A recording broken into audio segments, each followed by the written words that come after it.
Howdy, howdy. How does Splitgate not get sued by Portal? Asks Video City 1. Because it's not, they can't patent that specific mechanic, I don't think. I don't think there's any way for them to do that, really. It'd be like Call of Duty patenting shooting, I think.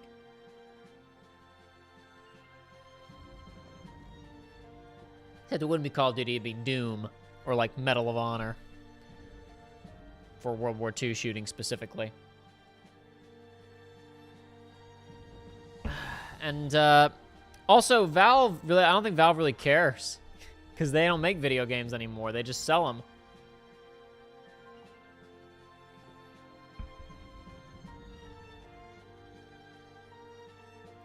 Yes, I do have 2 drinks. Just ignore that. How's everybody doing tonight? Tonight, we may play some video games. We'll also probably just talk a bit. And we may try to figure out why my PS4 is still doing this.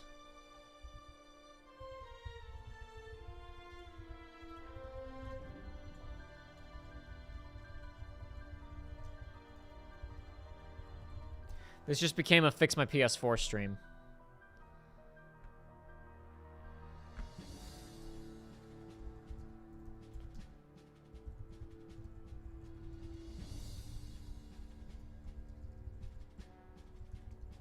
Because honestly, it needs to be fixed.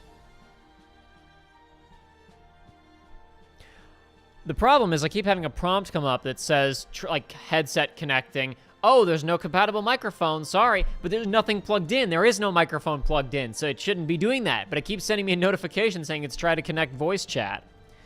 And I really need that to be gone before I, record stuff long-term on my, on my PS4.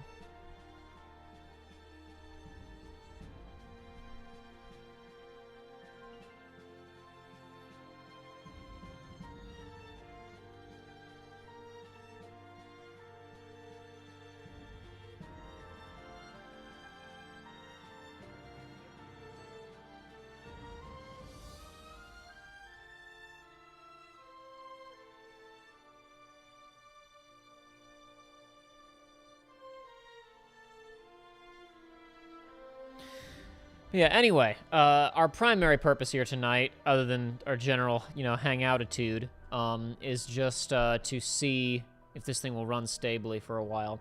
I have run a number of tests with unlisted streams, just sending out video feed just to see if it drops, and it hasn't. We got a new modem at my house finally, and typically in order to get even semi-stable streams over the last lengthy stretch of time here, I've had to do a bunch of other stuff around the house to get even a decent connection. I've had to unhook a bunch of other things. Basically make sure that the only thing that was really connected and running was my computer and maybe my PS4 if I was doing something online, right?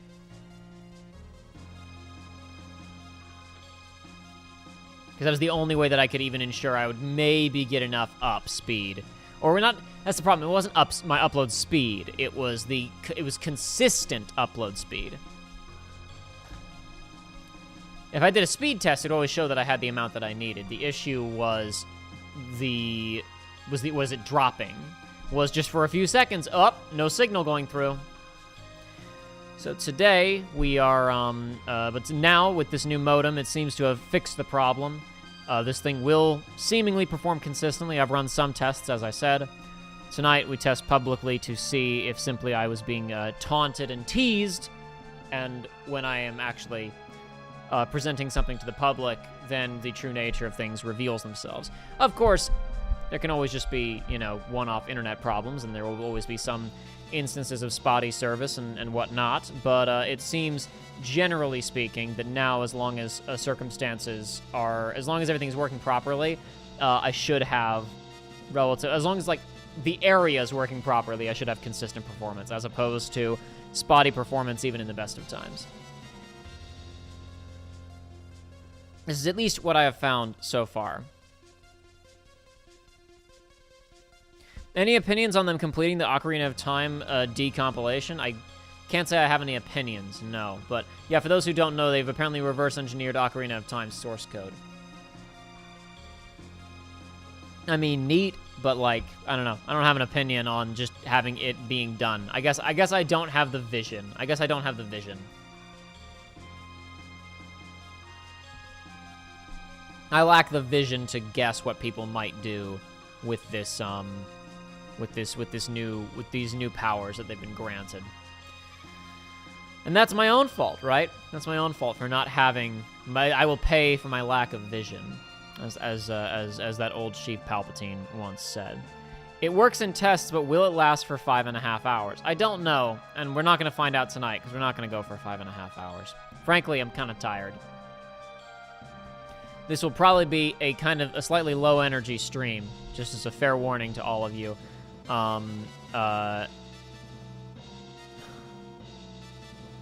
Video City 1, no. The people, the public have reverse engineered the source code on Ocarina, not Nintendo.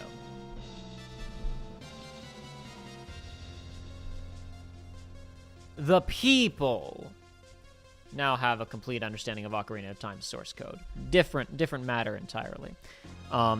Though, to be completely fair, companies losing the source code for their classic games is actually a significant problem, because back in the day, data limitations were such that, hard drives, data was extremely expensive. So for the most part, when game companies finished their games, they would delete all their old files because they didn't need them anymore, and they'd move on. So plenty of old games are not exactly terribly well preserved, because there was no reason for them to be. It was prohibitively expensive to preserve them for most game development companies. There was a big leak a while ago where a lot of Nintendo's first-party N64 games where their source code leaked. I don't know exactly what... I thought that we got Ocarina's source code from that, but I guess not. This is not my scene. I'm not an expert. What would one do with that, though? Asks Jack Doubt. One would extract hidden data, cut assets, cut features. Would hypothetically make modding the game easier. For example, when we got the source code for and source files for 64, we were able to discover a bunch of cut features. For example, like a completed Luigi model. We got uncompressed sound files for all the voice clips from Star Fox. But again, that's why I say I don't have an opinion, because I don't know what they'll do with Ocarina. I have no idea. I don't know what they're. I don't know what they'll get out of that necessarily.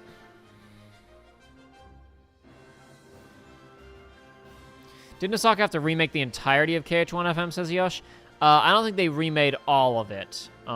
They just got a chunk of it. They got a chunk of it. They were missing some files for original KH1, and they had to remake some of it, but not all of it, no. No, if they'd lost absolutely everything, that game would have looked. They wouldn't have made it as one-to-one as they did. It would have been different. It would have been changes. To recreate it with that level of accuracy to the original with no files would be ridiculous. But no, they had lost a bunch of stuff from what I recall.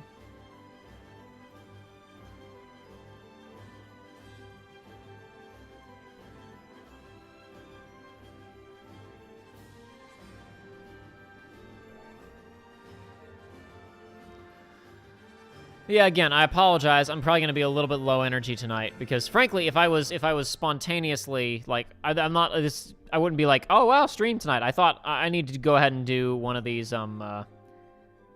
tests. I need to do a public test just to see how things are, to see if I can make this run properly over time. Say words. I'd run private tests, like I said before, unlisted streaming tests. I thought I need to do a public one at some point. I went ahead and scheduled it for today. To be completely honest, now that I'm here, I'm a little bit tired. But in order for this to be a valuable test, we probably need to go for at least an hour or so, maybe 2 hours. I don't think I'm going to have the energy to go for much more than that. But we'll see. You know, I've been a big liar on when we were going to finish these things plenty of times in the past.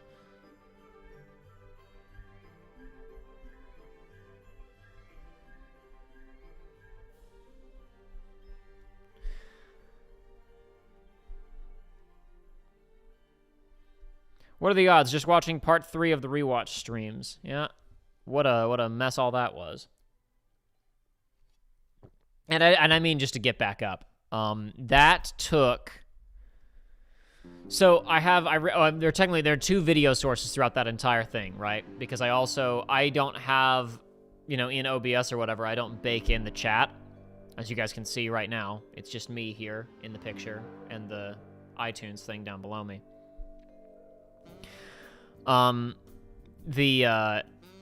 So what I did basically was I went and made a video file recording of the entire, in addition to my source recording of when I made the stream, I recorded it. I also then went to where the stream was blocked and only I could see it as the person who uploaded it, and I recorded the chat archive. I then placed that into the, into editing software and put it over the base recording that was the original stream, just timed it up properly. And I set it to like 90 or 95% opacity, so like you could see through it a little bit, but it was still legible. But then that effect of these two video files two videos overlaid, and one of them being not slightly see-through, that had to be rendered across the 5 hours and 40 minutes or however long that was. That video took like 28 hours to export. It only took like 2 hours to upload, but it took about 28 hours to export. So even once I got all the work done, because I could have just pasted it in and said done, but I wanted to watch the whole thing again because one of the reasons I don't like streaming very much, or I like it well enough, but one of the reasons I prefer edited content often is because I can make editorial decisions afterwards. I can cut things out, I can remove stuff, I can censor things, etc., etc. I don't have that luxury with streaming. I thought I'll rewatch the entire thing just to see if there's anything I want to change other than the stuff that has to be edited for copyright reasons. There wasn't anything, so it was a waste of 5 hours and 40 minutes across a couple of days. I mean, it wasn't a waste. I got to go back through the stuff, and I even saw some stuff that was said in chat that I, missed when I was actually streaming. The really good thing was, like, what would have been absolutely disastrous would have been if I had uploaded it and the changes that I had made to the bits that got flagged hadn't been enough and it had gotten blocked again. Because then I would have had to devote another 20 hours. It would have been less because it would have rendered out the effect once. I would have had to devote a pretty substantial chunk of time to doing all of that again. So that wouldn't have been fun. It didn't happen, though. It didn't happen that way. So it's okay. I really wish I knew why the iTunes thing flickered like that.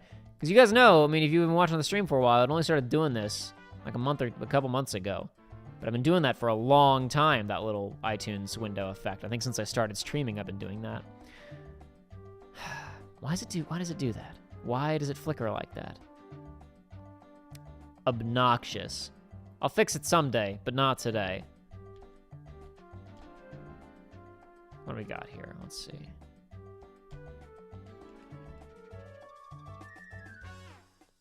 $16. Alrighty.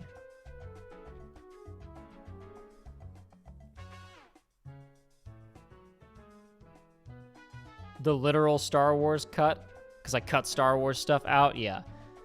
The Clone Wars clip was the thing that got it blocked, but the two Monty fights, the two Dead Fantasy fights that I featured, he used copyrighted music in them back in the day, so I did have to mute bits of those. Those wouldn't have gotten it blocked, those just got it demonetized, and honestly, that I could have lived with. I wouldn't have cared that much if it was demonetized, but obviously, if it's blocked, there's not much I can do about that other than dispute it, which ain't worth it. Sometimes it's worth it, especially when you know you can get away with it, but sometimes it just ain't worth it. That was one of those instances of it wasn't worth it.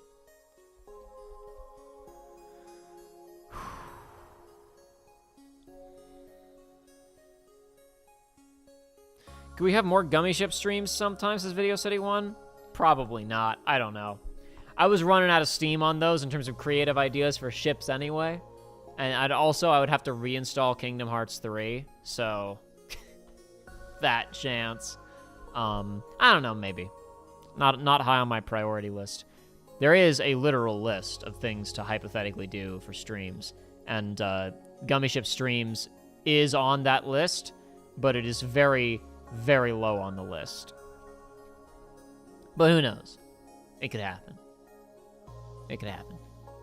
Never say never.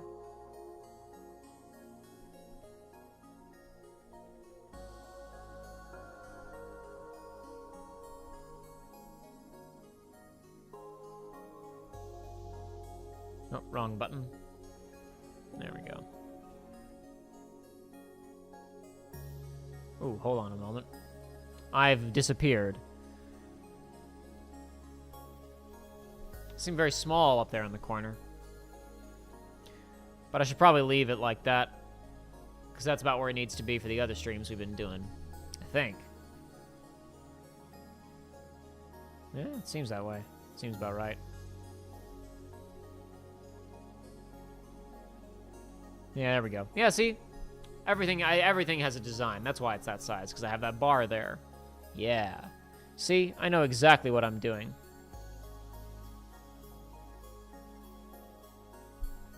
Play Einhander completely instead? No thanks. I mean, like, the gummy ship building in KH3 was fun, but like we got 3 streams out of it, and I was kind of out of steam on that. I was kind of out of creative ideas.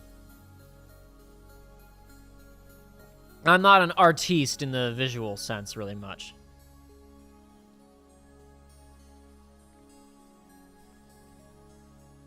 Whoa, hold on. Crossburn's fanfic is developing here. Research Jacob Runs was a bold streamer. He readily staked his very best friend, Joey Boom, due to... Okay, so previously it was staked, and we thought it was leading to his reputation. Now we've taken a twist. I've staked his very best friend, Joey Boom, due to... But see, I haven't, like, it would say he staked someone on this. He says due to. That implies that staked in this instance is a verb in the sense of, like, staking a vampire. This implies I've killed Joey with a wooden stake, and that this further implies that Joey is a vampire. So that's getting really complicated. I don't know where that's going, but I'm on the edge of my seat to see the rest of that storyline.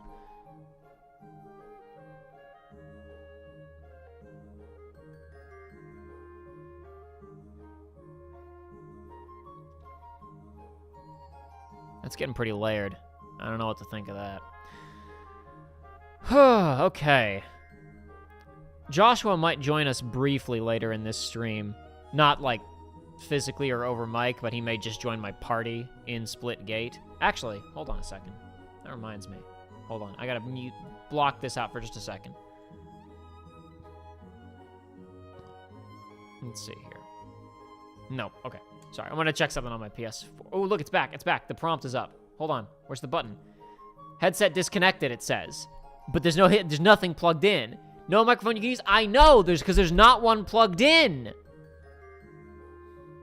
Nothing I do seems to make it stop. Mute all microphones. Disable chat audio. Let's turn these, but maybe it thinks, maybe because those are on, it thinks, oh, Jacob wants it. It's not. It's all fake. It's all fake gamers. It's not real. I'm not doing it.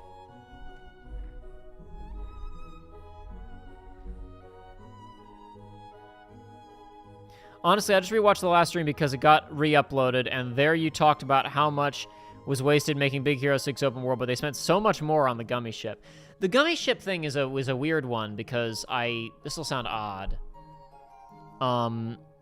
Whenever I get around to making a review of Kingdom Hearts 1, I think I actually talked about it in one of the recent streams, I don't know. I find Kingdom Hearts 1 to be very interesting in that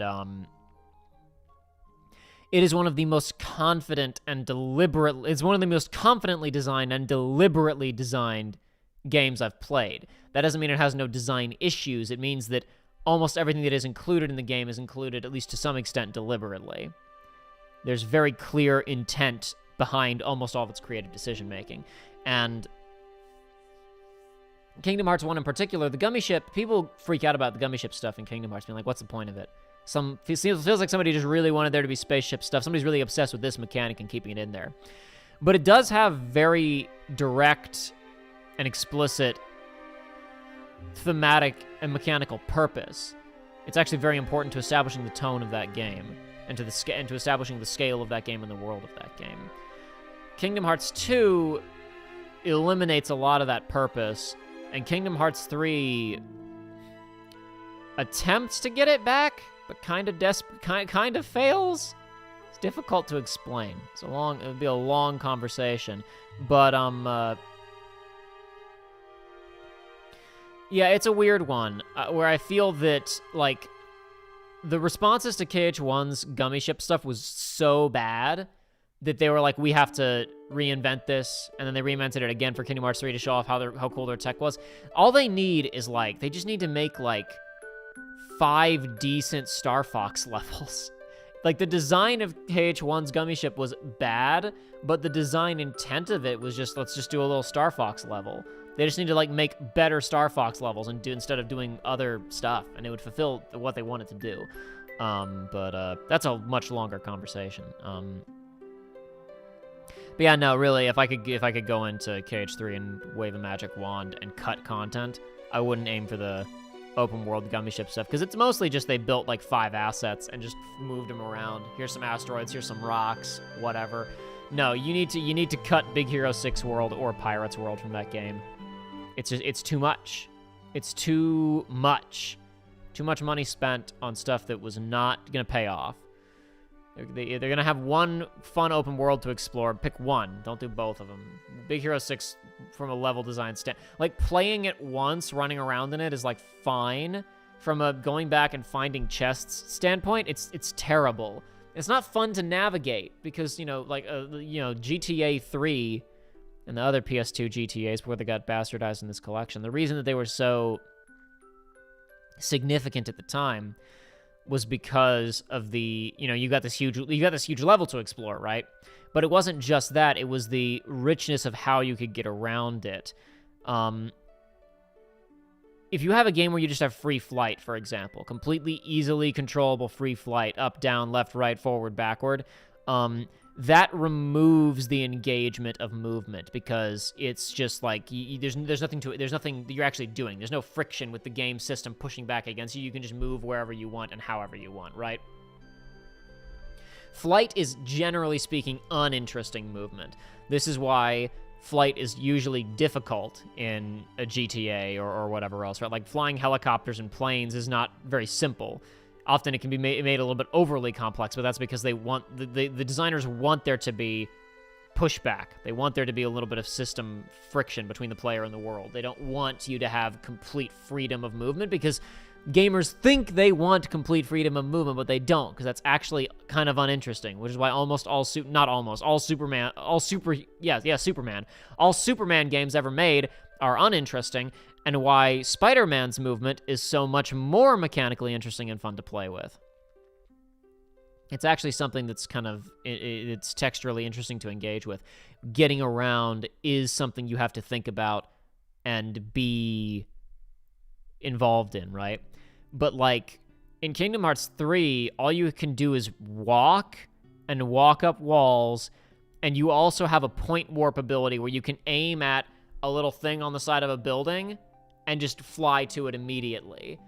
Like the shot lock thing that lets you shoot to a point is the removal of interesting traversal. It is the removal of interesting gameplay. Shooting Blizzard and creating a straight line that you just stand on for a second to cross some distance is the removal of interesting movement. Running up buildings as if they're just normal level is the removal of interesting movement. And having that huge level with not much of value to find in it in the first place because chests in Kingdom Hearts 3 don't matter, and getting around it is deeply uninteresting because you point warp to the top of one building and then you use glide to fly to all subsequent buildings is not fun to do. Not fun to do. I have more to say about this, but we'll perhaps save it for another day.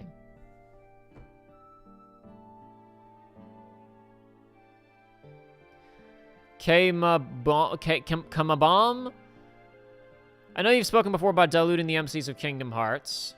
What do you think about Riku post KH1? To me, it felt like his wisecracking smartass shtick died after his Arcane 2. Yeah, Riku's a hard character to work with because once you do once you take the dragon and they do their redemption arc into the Lancer, they're kind of done. Or rather, when you build a character to be one thing, which is to be evil. To be selfish and a huge screw up and a bad guy, and then to eventually have a redemption arc, you are then left with, what do we do with this guy next? And often if you've constructed the character just to be that, it's very difficult to move him forward from that position. This is why people freak out over Zuko so much, because Zuko from Avatar: The Last Airbender is such a thoroughly realized character that he actually continues to feel like a person after basically going through 2 separate redemption arcs. But Zuko has something very specific left to do after his redemption arc, which is after he proves that he's good to himself, after he decides, I'm done being an asshole, I need to now try and be a good person.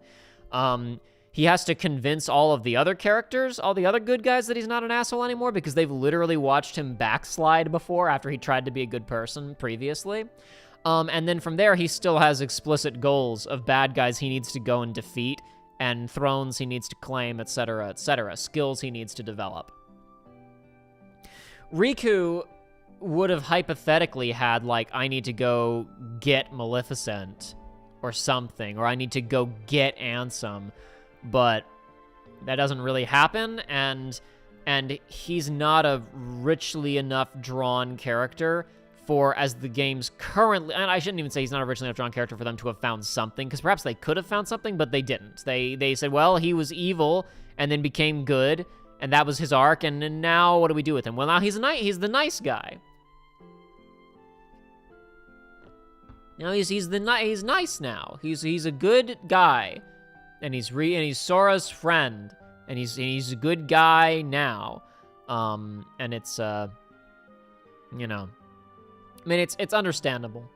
It is legitimately difficult from a writing standpoint to take a character who was doing one thing and say, okay, well, we still have to do something with them, so now we got to create something new for them. And for the audience to not flip out that you've ruined the character or betrayed their previously established characterization, etc., etc. I personally usually don't care if you're in a position where it's like, well, we got to keep making stuff with this character and we've run out of things. Yeah, make stuff up. As long as it feels at least vaguely thematically consistent, like, I'm going to be okay with you going in a different direction with the character, but that's just me. Some people get very, very defensive about their fictional heroes. But yeah, Kingdom Hearts characters in general were all kind of built for very specific purposes, and they got remixed a few times as necessary. Roxas got remixed once very effectively for Days. Sora got remixed a little bit for Chain of Memories, but then they kind of, you know, that was just for that one isolated incident. And then Riku got his redemption arc in Chain. But yeah, you're kind of short on stuff for these characters to do. I have thought at some length about what could you do with these people? What business could you give them later on in the series instead of nothing? But these are perhaps conversations for another day. Oh, geez, excuse me. No, you're right, Jin. Sora hasn't undergone much change in the later entries, except maybe to get worse. I think when people, I don't know, you haven't missed much cartridge jams. Just explaining that I have a new modem, which seems to have resolved our streaming issues. And we're gonna play a little Splitgate. And we're gonna hang out for a little while. I'm kind of tired, so I don't know how long we're gonna go for. Maybe 2 hours, maybe a little bit more than that. It's not gonna be a 5-hour extravaganza. Our main purpose here today is to make sure that my connectivity is rock solid. But anyway, and we're talking a little bit of Kingdom Hearts because chat wants to talk about Kingdom Hearts, and I am nothing if not a man of the people. It's very interesting because I was watching some stuff from Kingdom Hearts 1 recently. I was watching bits of a stream that somebody else did. And I was watching, I watched Gaming Brit Channels, whatever his name is. Gaming Brits, he did a review on Kingdom Hearts 1 recently. And I watched that. And I was thinking about a lot of how fans respond to Sora's more recent characterization of just like, oh, I like how pure he is and how nice he is and how he's incorruptible. And he's just my cute child. And I think about stuff like Kingdom Hearts 3, when everybody gets shreked by the tornado except for Sora and Riku, and he breaks down screaming and crying, and says, I can't do it, all my strength came from them, no! And then in Kingdom Hearts 1, when Riku says, haha, idiot, this is my Keyblade now, and Donald and Goofy abandon Sora, and Riku goes, here, go play with this, and tosses him a wooden sword. Sora is on his hands and knees, upset and defeated for like 30 seconds. Then Beast gets up, starts walking, and falls over. Sora rushes to his feet, and his first words after being betrayed and made a fool of are, don't move, you're hurt. He's helping this stranger he's never met before. And very quickly, with the Beast saying, I came here to look for Belle, and I'm not leaving until I find her, Sora's resolve returns, and he says, you're right. I came here for somebody very important to me. I'm not quitting now. That was, I'm not going to say circumstances were more dire in Kingdom Hearts 1 than they were in KH3, because, like, I don't know. It's very odd, because, in Kingdom Hearts 3, like, if the context was, oh, he thinks that, like, Riku, so he thinks that, like, Kairi and Donald and Goofy and Mickey are all dead, then perhaps I would accept that that was a worse emotional scenario. But Riku's like, don't worry, we can still get them back. And then even after Kairi gets cut in half, they're like, don't worry, we can still find her. So I'm inclined to say that Heath simply thought, I'm now left to fight this thing. It's odd. I think that when Tetsuya Nomura wrote him, or whoever wrote him, falling on the ground screaming, it was in response to he thinks that all of his friends are dead, except for Riku. But the script doesn't operate on that level. Following that, so I don't know what I'm supposed to believe. This is where a lot of the issues of the writing of later Kingdom Hearts games come in. But regardless, it's worth noting that if you want to talk about the admirable qualities of Sora and why he's such a cool character and such a precious boy who never gives up and always fights for what's right, Kingdom Hearts 1 Sora was betrayed by his only friends. He thought everybody that he knew on Destiny Islands was dead and gone forever, probably. Riku has finally and permanently, I don't know, asserted his dominance. And Sora is simply left with the objective of, well, maybe I can still save Kairi and help out this other guy that I just met. And that's enough for him to carry on heroically with a wooden sword and not much else other than his heroic resolve to do the right thing. Now, I'm not saying you couldn't have that character then have a, heroic blue screen of death, as they say. A breakdown moment of, oh no, I don't know how to go on. I don't know how to deal with this. You can still do that with that character later on, but you just kind of got to do it carefully. And preferably, and again, as discussed many times previously, Sora breaking down and screaming is like the least of that whole sequence's problems. If it wasn't like a good scene, maybe I'd care more, but it's bad. It's just bad. 5 hours left of Blocktober. It's not Blocktober, it's not October, it's November. Anyway, Splitgate has a bunch of, not a bunch, it's like 4 or 5, I think, of, just like block mesh, basic geometry maps right now in rotation. I don't know if they're planning on making them full maps later and they're just doing testing, or if it's like, hey, we had these things we were goofing around with just for fun, and we don't know if we're going to add them or not, but here they are, and you can goof around with them for a bit. So we're going to do that playlist first. Maybe we'll switch to another playlist later. It rotates between Team Deathmatch, Oddball, King of the Hill, and Domination. So it's a decent, set of modes as well.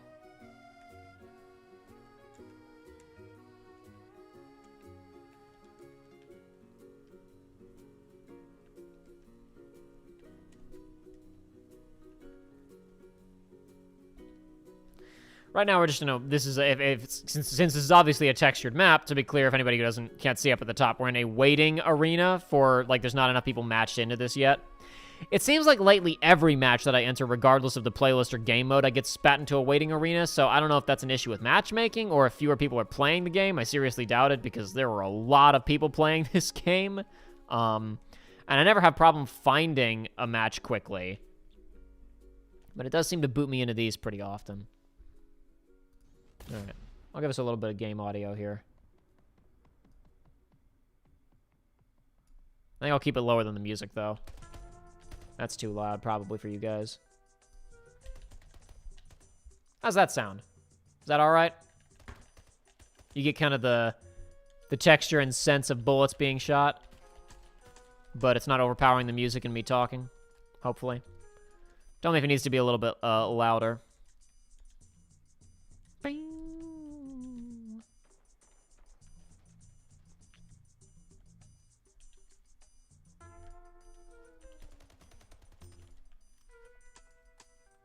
Just gonna hang out here for a minute, I think.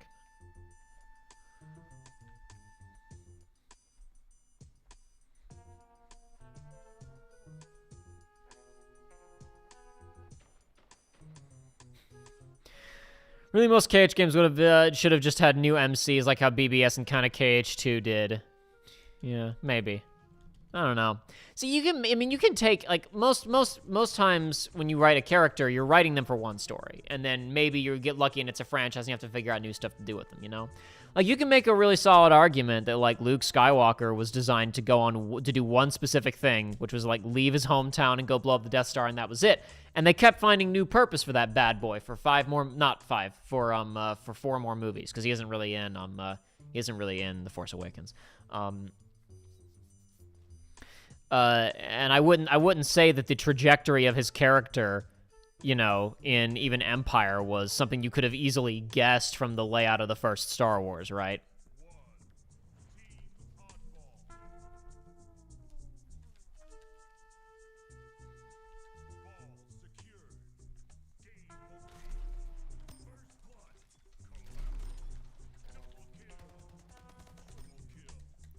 I'll shoot a man who's AFK. I don't care. I have no rules. I have no standards. I see a red, I kill him.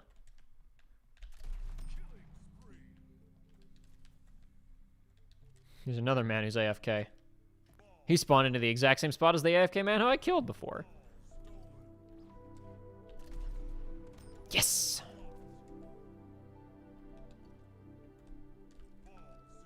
Crap, no. Pick up the ball. Damn it. God. Damn it. Ah, he didn't come quite as fast as I was expecting. Oh, well. How are you going with Psychonauts 2, says Dorok Zero? Well, I'm not playing Psychonauts 2 yet. I'm waiting until we finish playing Psychonauts 1 on stream, so that will be a little while longer.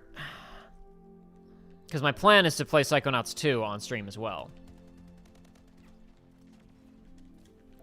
Oh, a foolish mistake. He just went through that portal with no plan. He came out of a portal right next to where a bunch of enemies were standing. He would have been better hanging out down there, probably, and getting sniped over and over again. He did it again! I mean, another man did it, but that's fine. Aha. Crap. Oh, no, please! Oh, no.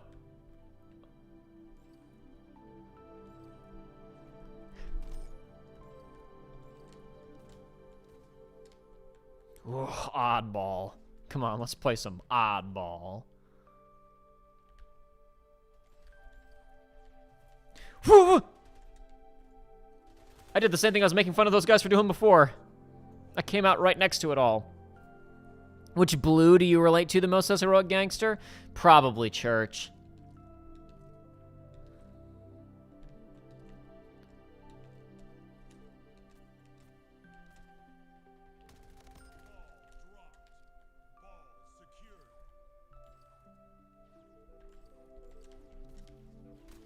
Damn it.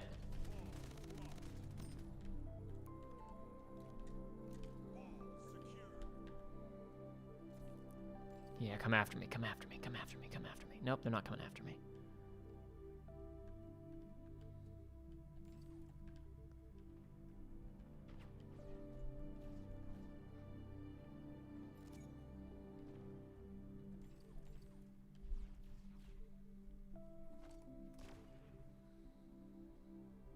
Sometimes it's important to move even if you don't know where you're going.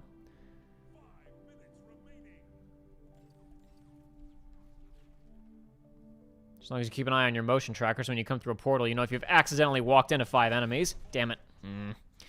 I should have left one open. It was foolish. I shouldn't have closed both of them. I should have left one open so I could have escaped there. Darn. Oh, well.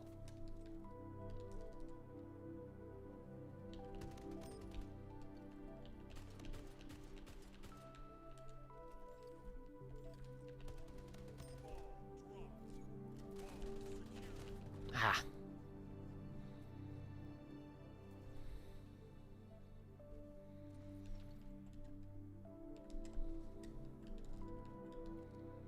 Any comments about the Game Awards, says Dorok Zero?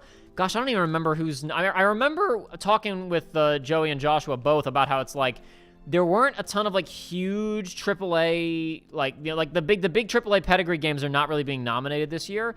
There's really not the race for Game of the Year, it's like Psychonauts 2, Resident Evil Village, and what's the other big one? There's one other game that's like, that will probably be... Maybe Deathloop. I think it was Deathloop. It's like, yeah, I could see like that. I could see that winning. Oh crap! I walked through an enemy's portal. Didn't see that coming.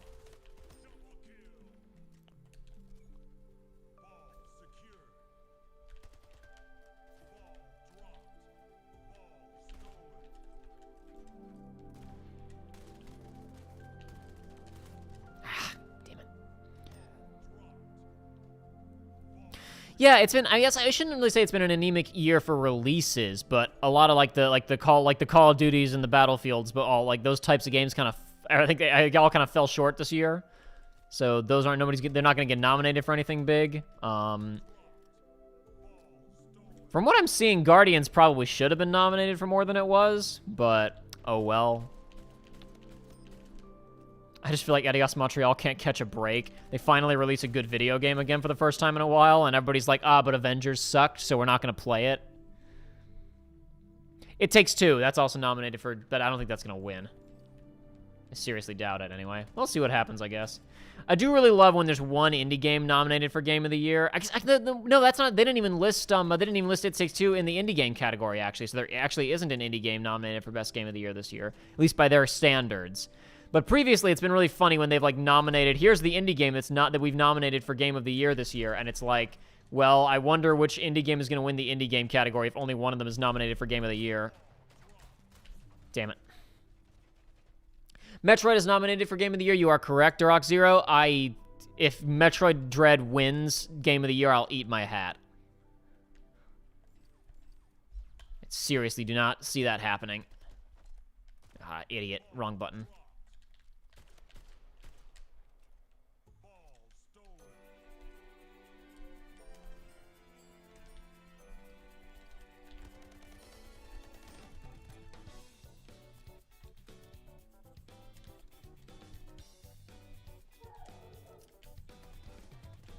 Damn it.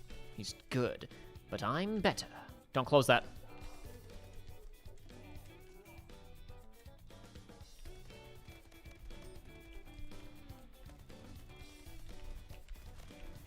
Damn it.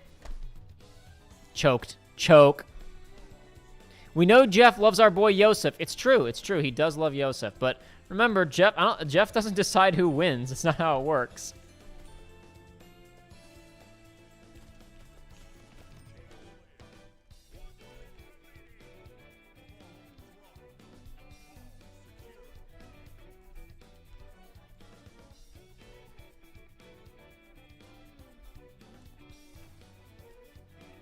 Bitch!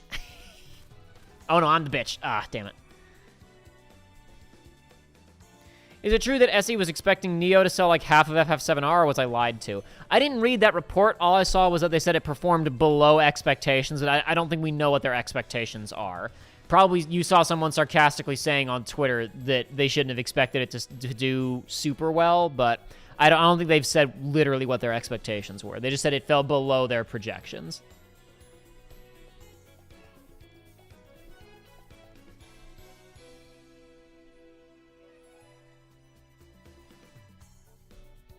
Is Metroid indie, though? No, Metroid is not indie.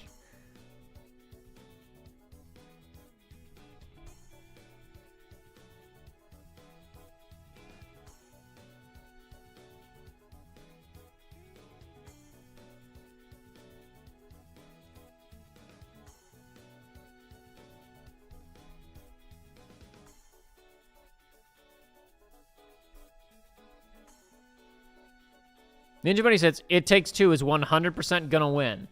Honestly, I don't think so, but I'll take It Takes Two wins over Metroid Dread.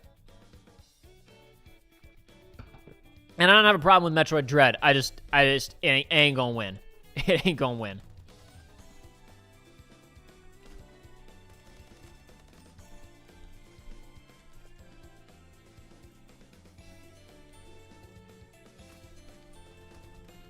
Where are you? Damn it, missed. Oh, I didn't even kill him, lame. Somebody else took care of him for me.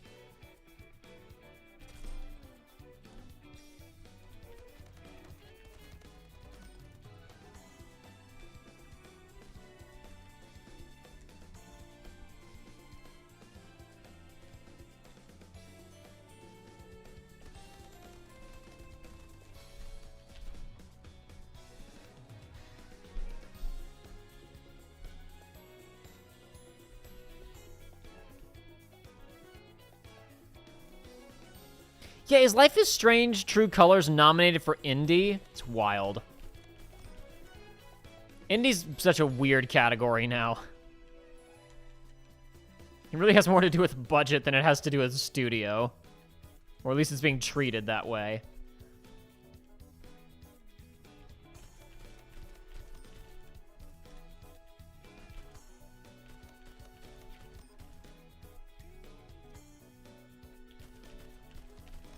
It's still absolutely wild that, like, that there's freaking, you know, like, ongoing game and best, like, you know, live service game, multiplayer game. Like, that there's anything nominated other than Final Fantasy XIV, and more than that, like, those awards are gonna be given 2 days after Endwalker releases. Like, if anything, like, if they give freaking community support to Destiny 2 or some shit, I'm gonna have a conniption.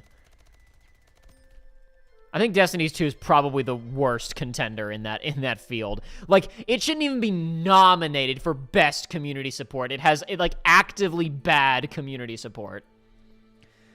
Like, we're gonna literally like, their freaking sundowning content policies are so bad. I don't know if you guys know this. If you go and buy Destiny 2 now, there's literally swaths of story content that you cannot access because they've been removed from the game. Ooh, hold on.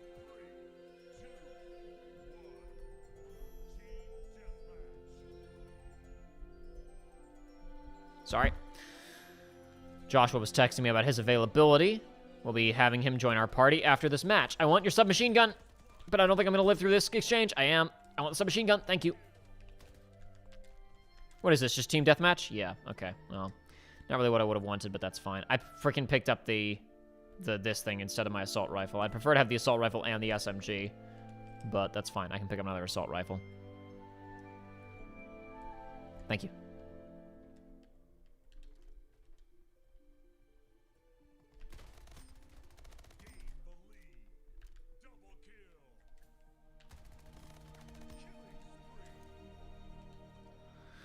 And, of course, also, like, just an infinite armory of guns in Destiny that have been like, oh, well, those are the old guns, and we want you to grind for the new guns, so we're gonna nerf the old, like, your classic guns to hell and back. So, you know that favorite gun that you really like using? Yeah, well, it's not worth anything anymore. It can't kill.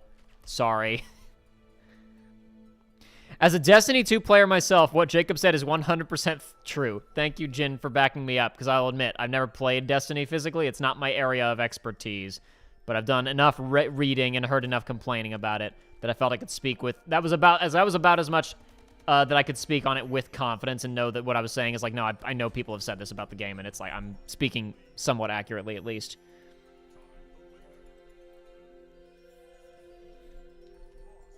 Oh no.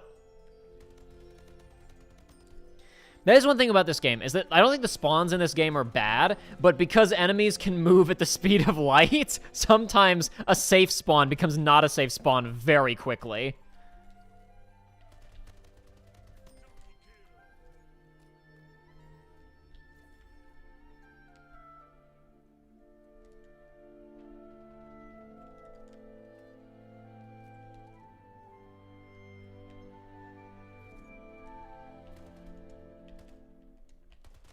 Oh, dear.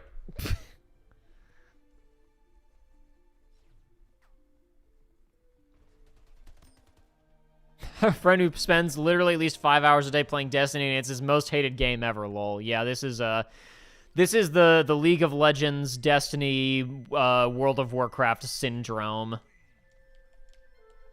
It is how it is. And I am's what I am's. Thank you. Needed that extra SMG ammo. Not as much as I could have had, because we both burned a lot there trying to kill each other, but now I got a bit more than I would have had otherwise.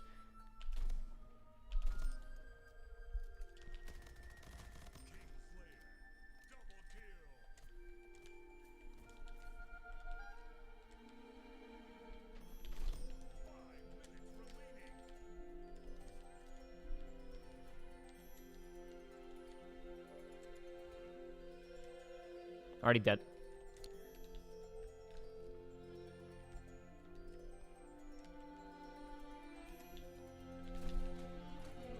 Damn it.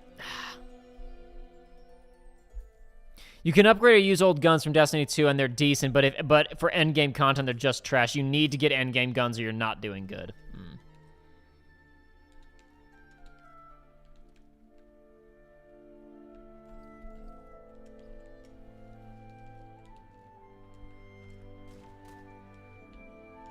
Ah!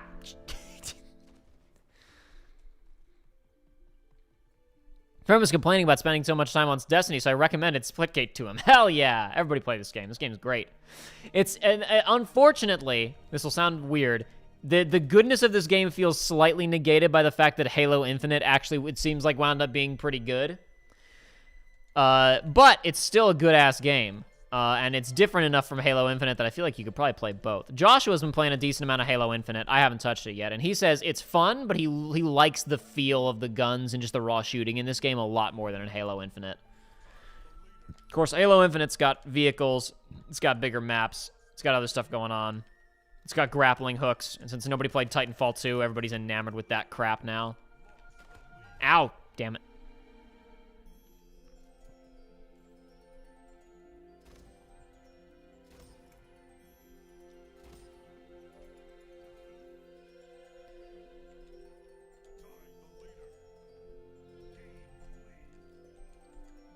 What if I just want to play the Cade 6 DLC again? I don't get why the content is such a problem. It just seems like an inconvenience.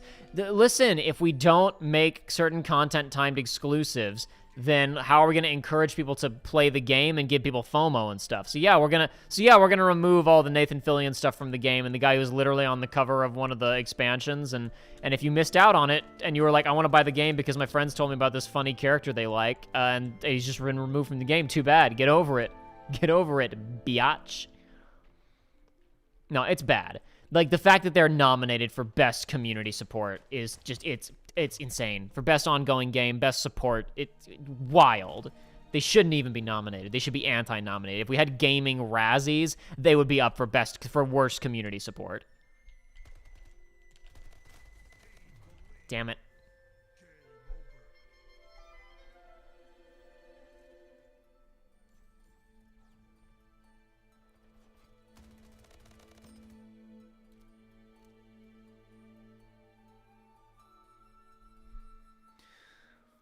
If anything wins those categories other than 14, it's gonna be insane.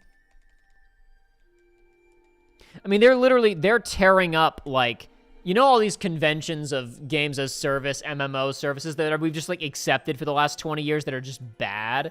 Yeah, we've decided that they're bad and we're not gonna do them anymore. We've been doing the same type, like, the same style of PvP, crap. Oh, there's only the top 100 in a server get this unique armor, and you know, and it's so like only cheaters get it, and they're like, never mind, we're not doing that anymore. We're cutting that crap. That looks actually cool. Usually, I don't care what I get from these loot boxes. Oh, okay, I was mistaken. I thought this little the little place where there's like a slot for a clip, not like a magazine, like I actually like to like do. It looks like there's a little place where you can put a strap around it at the top there.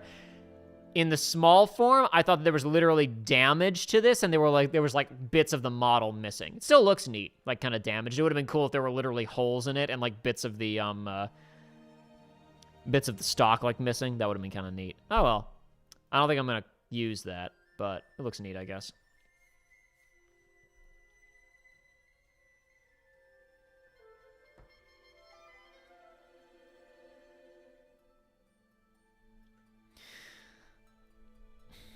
Yeah, you know what? While I'm, hold on a second. I need to go to settings, and I think I'm currently just fighting console boys. Hold on. Just in case privacy has something that I don't want you guys to see. I doubt it, but yeah, it's fine. I'm turning crossplay back on because Joshua will be playing on a PC. Normally I have it on, but I've been playing against console guys lately. Hold on.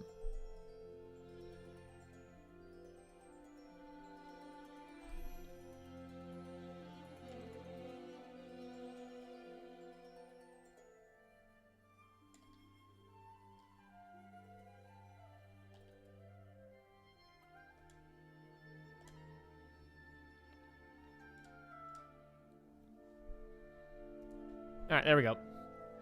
Now we're set. All right. What game modes do I want to play, though, is the question. I think we'll do a little bit more of this, because I like these maps. I don't think Joshua's played any of these maps yet. And they're going to be gone soon. They're going to be gone in the next couple of hours. May as well play them and have some fun. Yeah, what's up for freaking the Game Awards this year? I don't even remember. Let's pull up the Game Awards categories. While we're freaking... Oh, that guy actually ignored me because I was AFK, or did he just drop? What happened there? Oh, no. What happened to that man? I'm going to find a corner to hide in. This is a good corner. Actually, it's kind of bad, but it will do for now.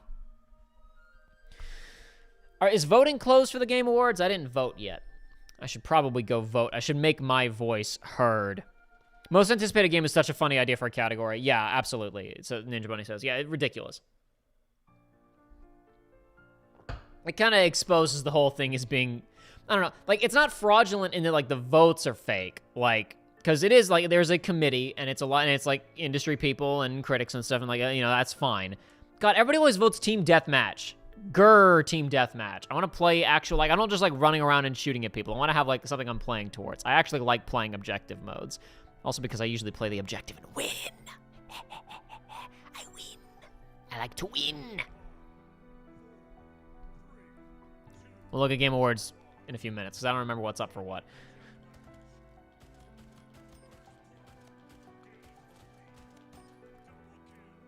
I was on this map earlier today listening to myself and Aiden talk about Harry Potter fanfiction, because I was editing a recording of that while I was playing a little Splitgate, and I distinctly remember being on this map during bits of that conversation. It's not. I'm voting right now, says Rogue. Cool. All right. I'll look at that later then. I will vote late. I will make my gamer voice heard. For the cost of sending an email, we can vote for Shin Megami Tensei Nocturne. But that's so much. Crap. Bitch. Kingdom Hearts 2 has screwed us again. Where was Kingdom Hearts 2 during Hurricane Katrina?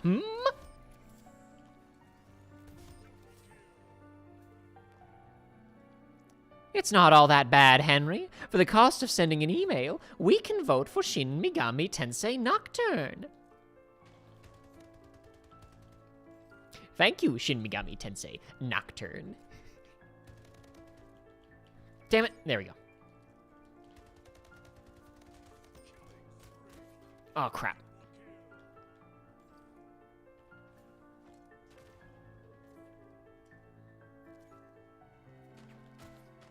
Crap. No, look up. Give here. Ah, damn it. I clenched up there. I couldn't make my hands move. Silly gamer caring about winning. Yeah, I'm a tryhard. That's me. I will say, I'm not one of those guys who's like, I'm only having fun when I'm winning. But, you know, it's fun to win sometimes.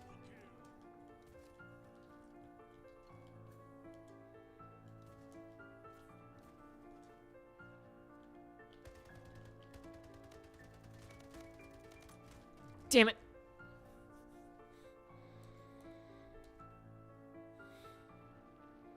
Yeah, it really puts Game Awards into perspective. Looking at their older Game Awards shows from the OOs when they were still owned by Spike. Yeah, I think the Shin Megami Tensei Nocturne bit is actually the vote KH3 / Shin Megami Tensei Kingdom Hearts 2 Shin Megami Tensei Nocturne bit is from one of those old segments. Jacob, if you don't attack first, then you will be killed. Not necessarily. It is possible to just be better than the other player. It is possible to simply be better. I've been attacked first many times in this game and still won, simply because I'm that good.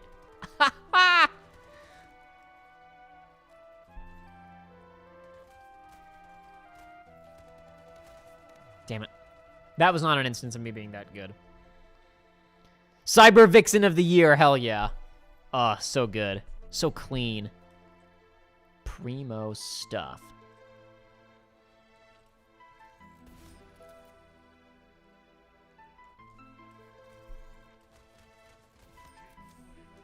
See there, I was attacked first and I won. What do you say to that?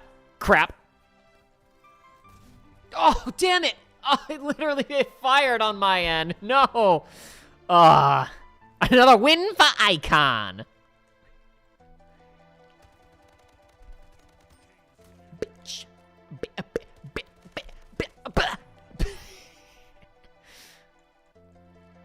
Literally a best girl category, basically.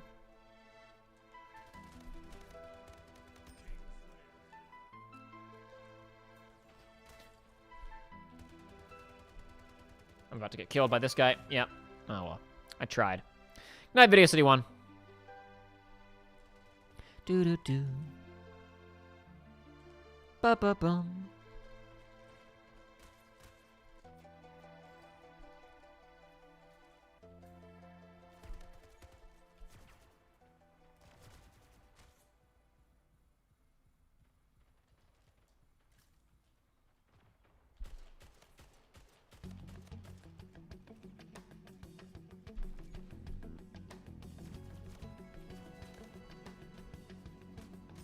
Damn it.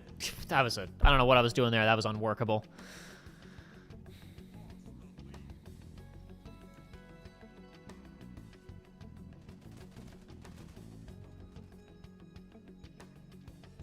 To be completely fair, the good thing about the lineup being kind of like we're kind of short on like big tentpole games this year is that there's a really good chance that Psychonauts 2 will win Game of the Year, which it probably deserves.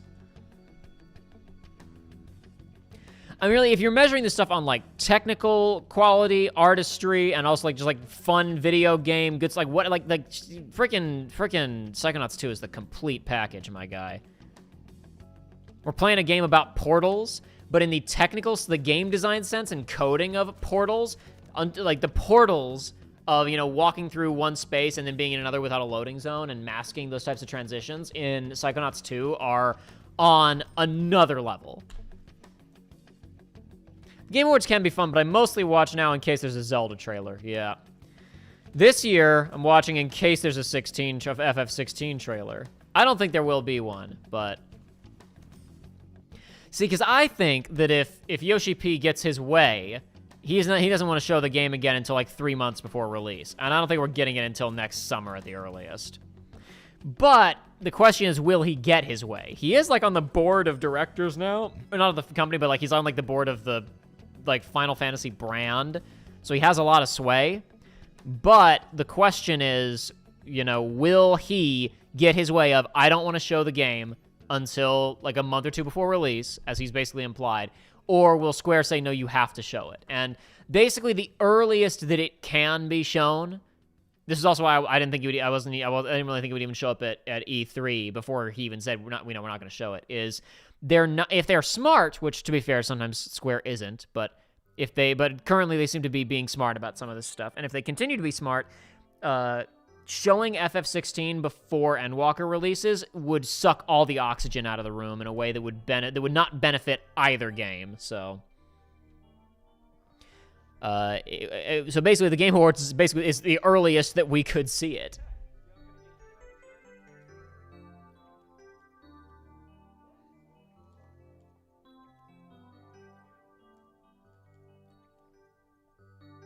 Almost got there in time.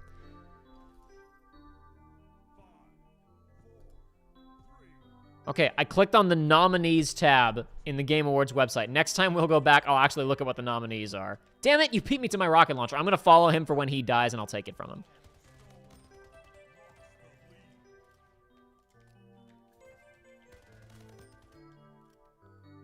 Oh, lag. That wasn't on the stream. That wasn't on your. That wasn't on the stream. That was. I saw that too.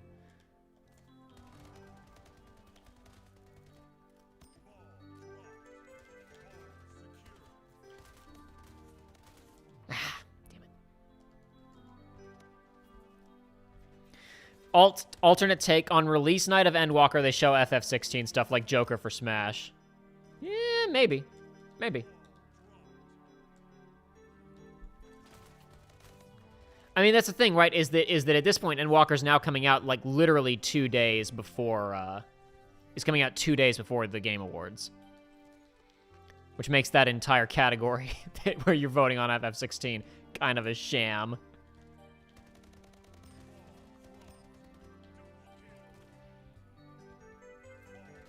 Damn it.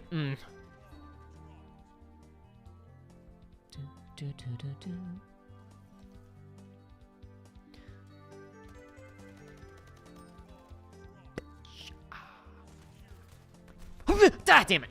It wasn't on ground level. I got caught on the lip of it. No, I was almost a clean getaway. We're losing this now. I was just bragging about how I win in objective modes. Oh, no. I must redeem myself. Oh, no.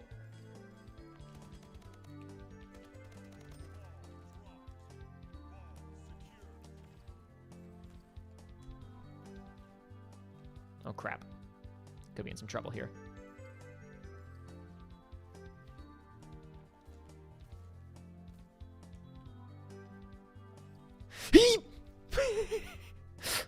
Come on, come on, come on, come on, come on, come on, come on, no! Damn it.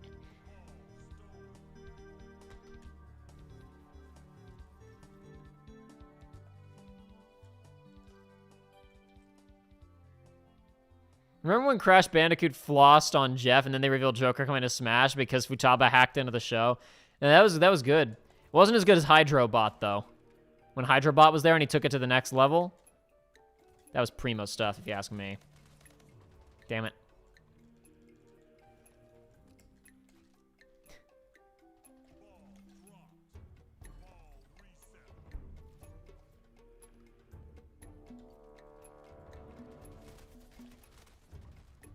Should have known somebody would just be watching it.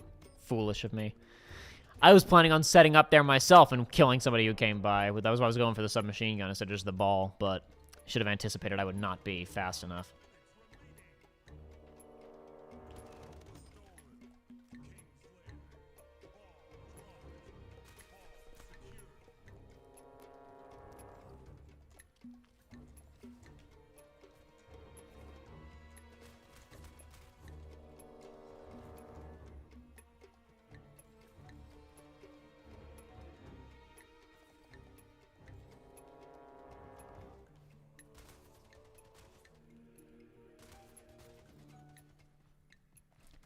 Ah, come on! Close.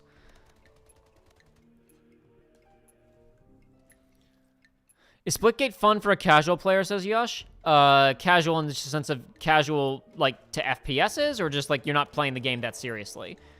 Because, like, I've never played ranked in this, if that's what you're asking. But I would say you kind of need a little bit of FPS proficiency to be... In the early days, I would have said, yeah, you can just pick this up and play it, because early days, people didn't know how to play it. The people hadn't wrapped their heads around portaling yet, like, in this context. Now, it's got a pretty solid player base, and people are pretty good at it, so it's a little bit difficult to get into if you're not already pretty good at shooters, but it's also free, so, like, it's, you know, it's not exactly a huge investment to try getting into. I recommend it. I say, check it out, give it a shot. And if you didn't, you know, and if you bounce off of it, then, you know, no skin off your back. Hopefully have a couple of fun nights. Get some friends who like shooters to play it with you. You'll probably have a good time.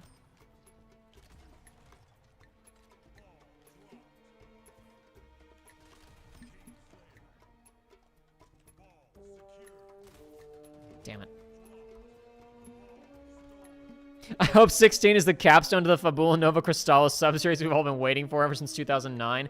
Freaking, I was just thinking the other day about how, like, the world is still waiting for Versus 13 to come out. Like, I was looking at some indie game that's, like, somebody, like, I think it was probably, like, a one-man project that's just, and it was just, like, a trailer, and it's, like, probably something that'll never be finished. Like, it looked flashy enough, but it just, you know, in my cynicism, I go, they'll never finish this. But, like... It was like, oh, the Versus 13 DNA is all over this. Like, there's just so many freaking 20-somethings that are still waiting for that game to come out, and they're never gonna get it. They think Kingdom Hearts 3 will provide it, but they are simply incorrect. Thanks. Go through. Thank you. Yeah! I'm not gonna make it.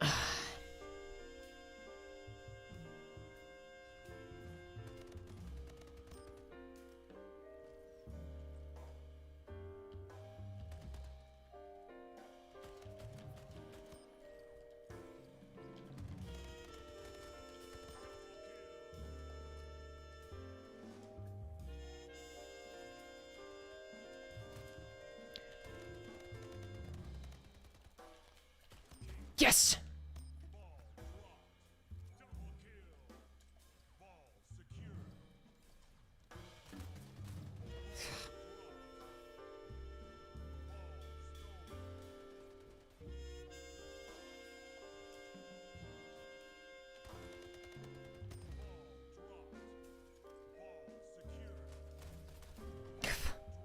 Wasn't fast enough. I thought there was nobody near me, and I'd hang out there for a second and bait them towards me. What a mistake. Should have just run away.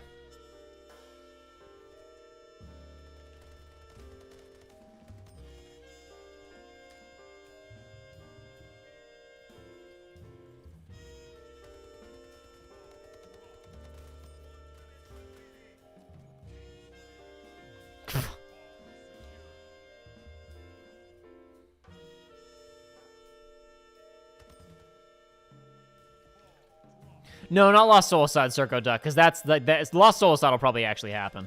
The Lost Soulside is also an example of someone who just wanted to play Versus 13. Though that's like an actual game with actual money. This is just like a thing that somebody on Twitter was like, I'm making this, right? That I just happened to see.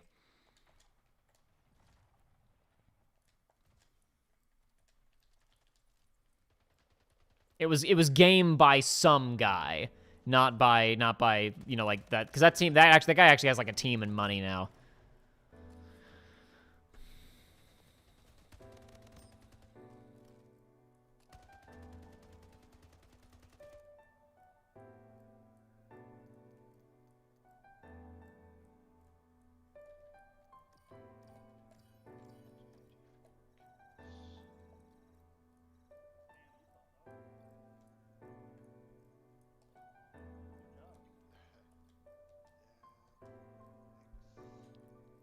I've muted them all. Who's still talking?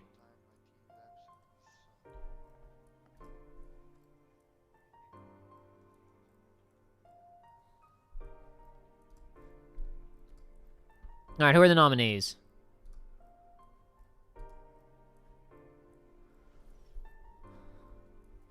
Game of the Year: Deathloop, It Takes Two, Metroid Dread, Psychonauts 2, Ratchet & Clank Rift Apart, Resident Evil Village. As far as I'm concerned, the only real contenders for that category are Psychonauts 2 and Deathloop, and then maybe Resident Evil Village and It Takes Two. No, freaking God, this website.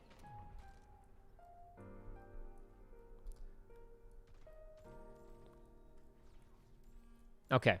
Best Game Direction: Deathloop, It Takes Two, Returnal, Psychonauts 2, Ratchet & Clank Rift Apart. I think probably Psychonauts 2 takes that as well. I don't know, maybe It Takes Two. I'm not going to speak to that. I haven't played it. Best Narrative: Deathloop, It Takes Two, Stranger Things, Life is Strange, True Colors, Marvel's Guardians of the Galaxy, Psychonauts 2. I haven't experienced any of those stories in full. I have no opinion. Best Art Direction: Artful Escape, Deathloop, Kena Bridge of Spirits, Psychonauts 2, Ratchet & Clank Rift Apart. Psychonauts 2 wins. Best Music and Score: Artful Escape, Cyberpunk 2077, Deathloop, Marvel's Guardians of the Galaxies, Nier Replicant.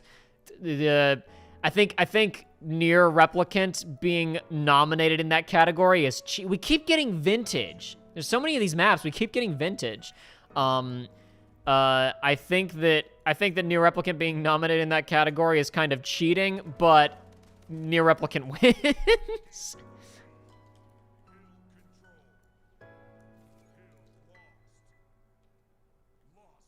Best audio design, Deathloop, Forza 5, Ratchet & Clank Rift Apart, Resident Evil Village, Returnal. I have no opinion on that. Probably like Horizon. I don't know, would be probably the winner there. Best performance, I have no opinion. I've heard enough of Deathloop that I know that I like those two main voice actors, so that's fine. Giancarlo Esposito, whatever his name is, Breaking Bad man, is nominated for his work in Far Cry 6, and that feels like he's just nominated because he's him, because isn't he in that game for like 5 minutes? I feel like Keanu Reeves should be nominated in this category for his work in Cyberpunk, if anything.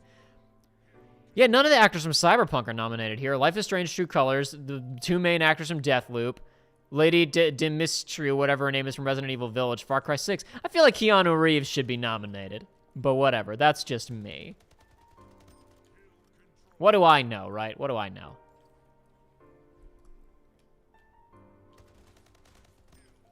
Games for Impact. I probably don't have an opinion on any of these.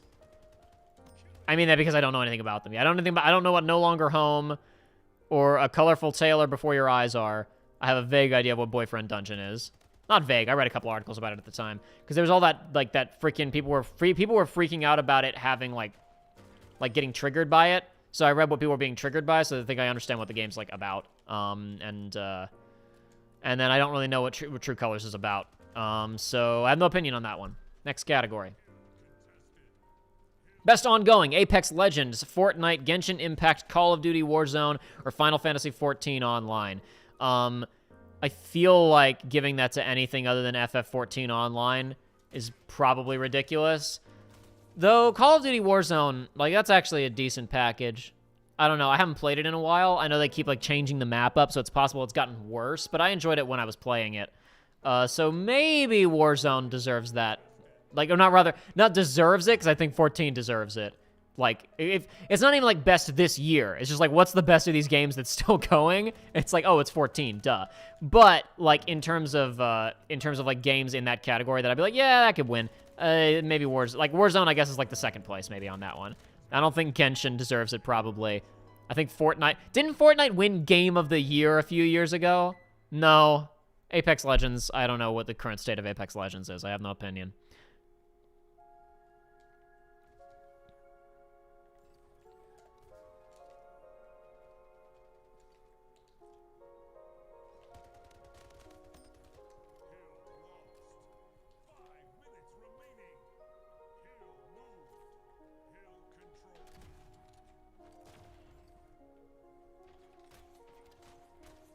Damn it. I didn't even get to use it. Best Indie, 12 Minutes. Didn't everybody hate 12 Minutes? Death's Door, Inscription. Not sure I know what that is. Kena Bridge of Spirits, and Loop Hero, which I've heard of but don't know anything about. I played a little bit of Kena. It's all right. I don't think I have an opinion on this category. I don't know enough about any of the games in it.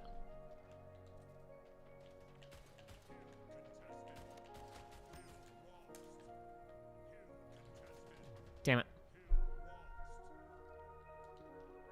Best mobile game, Fantasian. Genshin Impact, League of Legends Wild Rift, Marvel Future Evolution, Pokemon Unite. That's one of those things where, like, because it's nominated in other categories, it kind of blows who's going to win. I feel like Genshin being nominated for Best Ongoing kind of makes it like, oh yeah, I wonder who's going to win Best Mobile. But I don't know if Fantasian is good or not. You know, I haven't really heard much about it. I'd want to play it eventually. And it feels like of those, it's probably like the one that's the closest to a real video game on the mobile platform. Because it's really a PC game, but it's on iPhones. Or I mean, not a PC game. My point is it's on Apple Arcade or whatever, right? So it has an iOS version, and it's like it's not really graphically taxing because it's just a bunch of 3D scanned freaking models. But, you know, hey, Hironobu Sakaguchi's last game. They'll probably want to throw him the award. Supposedly his last game. Maybe he'll pull a Miyazaki and retire like 17 different times. Damn it. Best community support, Apex, Destiny 2. No! 14 Online, yes! Fortnite, No Man's Sky. You know, did No Man's Sky win community support a year or two ago? Because if it hasn't, like, I could see giving it to them because they've taken their piece of crap game and made it into something that's apparently worth playing. But it needs to be Final Fantasy XIV. Fixing PvP, finally fixing their real estate market, even if it means cutting and burning, clear burning the whole thing. They're doing it. It needs to be done for the sake of not only their game, but debatably for MMOs and live service games in general.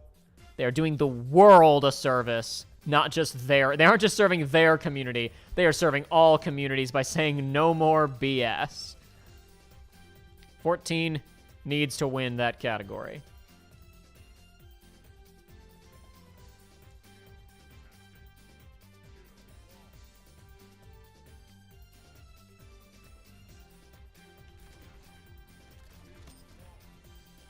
Damn it!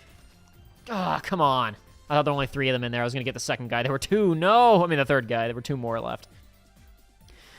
Innovation and accessibility. I don't know enough about the accessibility features of these games to have an opinion. Damn it. I'm trying to look at games at the same time, and I'm not playing the game. Best VR AR, Hitman 3, I Expect You to Die 2, Lone Echo, Resident Evil 4, Sniper Elite VR. I feel like giving that to Resident Evil 4 is kind of, that's another instance of like, I don't think you can, kind of similar to Nier Replicant, like I don't know if it's fair to have that in the category, but whatever.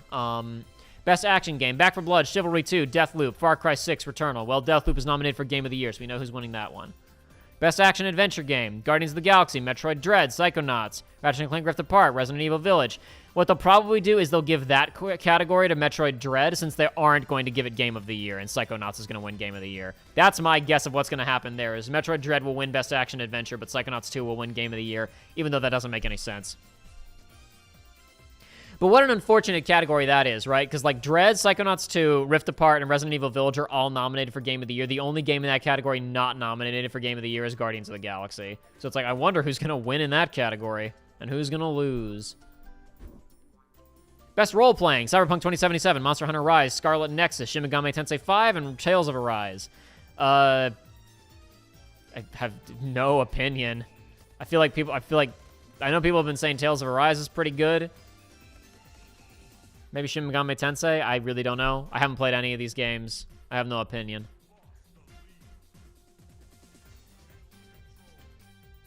We're still tied. We're doing okay, even though I'm not paying attention.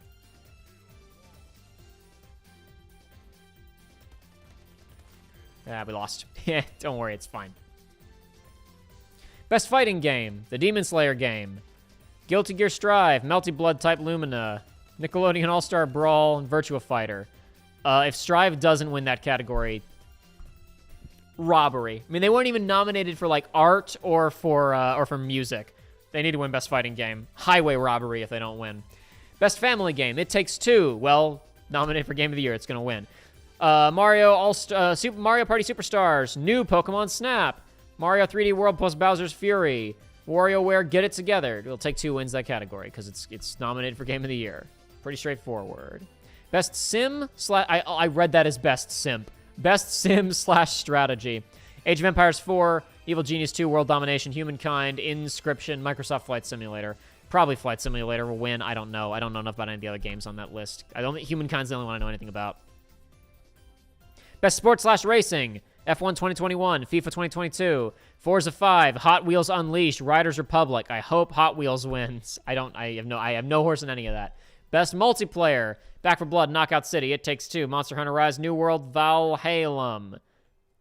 I guess that New World is nominated for that, but 14 isn't? How does that work? I hear Knockout City's actually pretty fun. And it's cool that, like, the usual suspects of, like, your Battlefields and your Call of Duties aren't nominated here. But It Takes Two is nominated for Game of the Year, so it'll probably win that category. Content Creator of the Year. Dream, Fusely, Gowls, Aiba, and Griefg. I don't know who any of these people are, except I have a vague concept of the existence of Dream. Best Debut Indie. Artful Escape, Forgotten City, Kena Bridge of Spirits, Sable, and Valheim. Valheim. I don't know who will win that.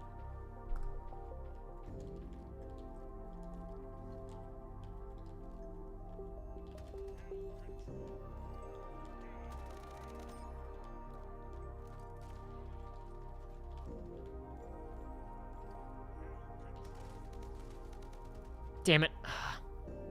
Most anticipated game, Elden Ring, God of War Ragnarok, Horizon Forbidden West, Zelda, the sequel to The Legend of Zelda Breath of the Wild, it's still officially listed as that, and Starfield. If Starfield wins, that's insane, because it's a JPEG. It's a JPEG from a company that has continually turned out bad video games. Yeah, Elden Ring, especially after its test, and everybody's freaking out about Elden Ring probably would be the one that, quote, should win that category. It shouldn't be a category, but whatever.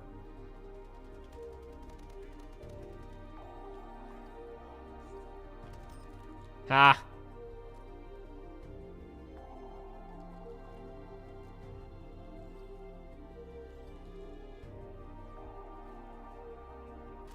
Damn it.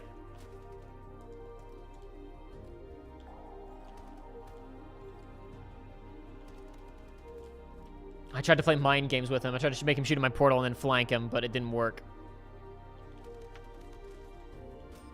Oh crap, somebody behind me in the air. Oh no, I'm missing everything. I still killed him. How did I do that?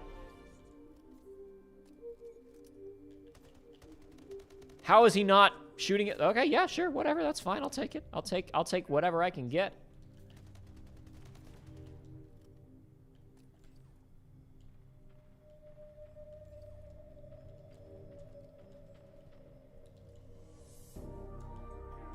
Damn it!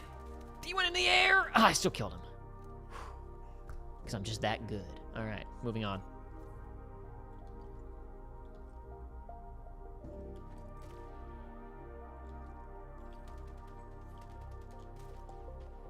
Damn it. Best esports game, Call of Duty. Counter-Strike Global. How is Counter-Strike Global Offensive nominated in whatever? I guess, yeah, it's the scene, not the game itself. Dota 2, League of Legends, and Valorant. Wow, what a spread. Presented by Grubhub. I made a joke about spread and then didn't even notice it was sponsored by Food Company. Oh, I'm so witty. I'm so witty. I'm so witty. I don't care about any of that crap. Best esports athlete, I don't care about any of that crap. Best esports team, I don't care about any of that crap. Best esports coach, I don't care about any of that crap.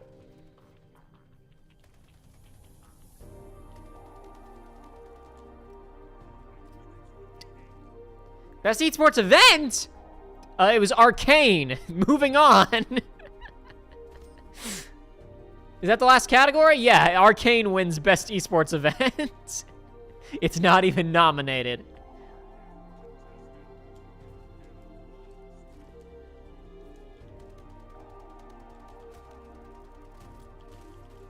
I'm gonna die. I'm gonna die.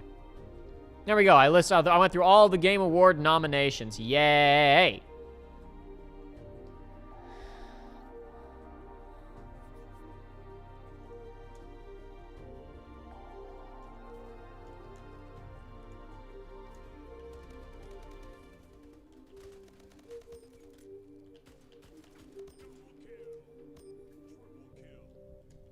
Overkill. Monster kill. Alright, next hill. We're getting our ass kicked.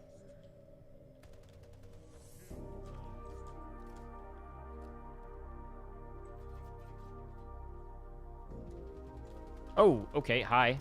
Out in the open, hello.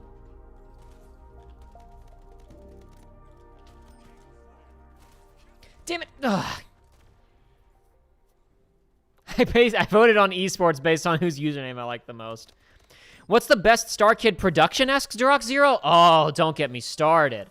I mean, I have a soft spot in my heart for the original Harry Potter musical. I love that play so much, just deeply and sincerely, and it's not a nostalgia thing even. Like, I just love that play. But Twisted, the very first time I watched Twisted, I was like, some of these jokes, like this tiger effer thing, I'm like, I don't think this is as funny as they think that it is. I think they need to chill out with this joke. Like, they're just pushing this too far. And upon returning to it a second time, I was like, no, this is hilarious. And that one almost makes me cry. Twisted almost makes me cry. It's like some of the narrative stuff in it. It's really strong.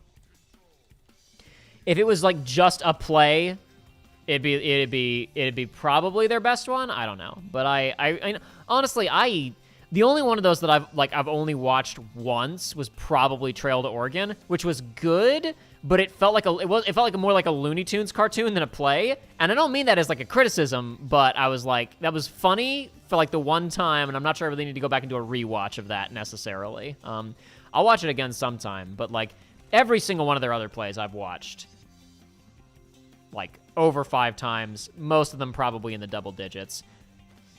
I've watched Harry Potter sequel. I've watched original Harry Potter sequel, and I've watched them in double digits probably.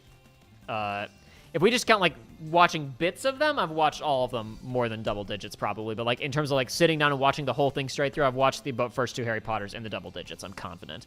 But I mean, I even like Starship. People don't like Annie. I really like Annie. I think that one's good. The Batman one is I have to I don't watch it like often, but it's fun. Holy Musical Batman is fun.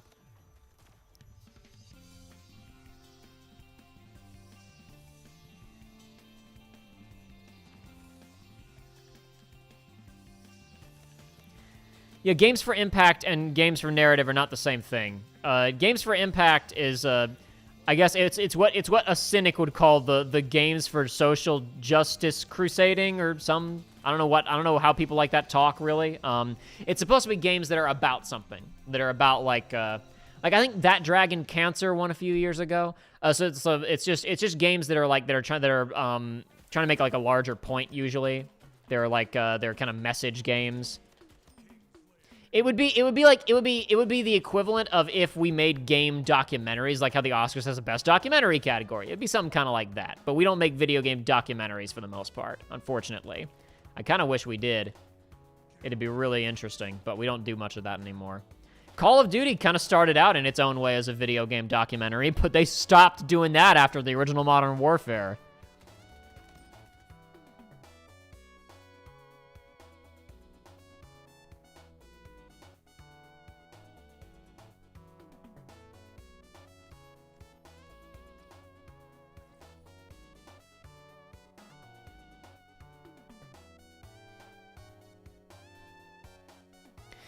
It seems like there haven't been any hiccups yet, Hurricane Area. I have been playing Splitgate and paying attention to it, so I haven't been watching our kilobytes per second obsessively, but we've only had one incident of dropped frames in the entire stream as far as I can tell. It shows 168 frames dropped, but that means like we lost like about 2 seconds of footage somewhere across the almost 2 hours we've been going for. YouTube hasn't detected any downs or issues, and nobody else has said anything, and I think I would have if that had gone down to red, I would have noticed it out of my peripheral vision. If it ducked to yellow briefly, I may not have noticed it. Ali W says Starship has the best villain song. Kick It Up a Notch is a very, very good villain song, yes. I personally, maybe it's not a villain song. I really like It's Gilderoy from Harry Potter Senior Year, but that's not a villain song. It's sung by a villain, but I don't know if it counts as a villain song. Nah, Kick It Up a Notch is a good-ass song.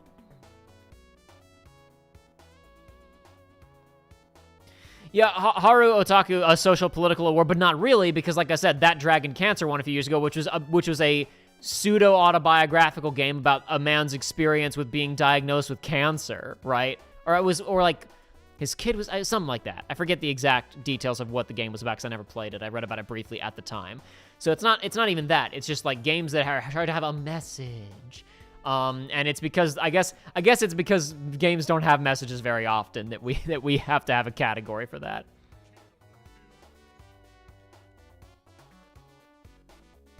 Thank you, Heroic Gangster. You hitting up MagFest, says Cartridge Jams? Nope. Cannot say that I'm going to MagFest anytime soon.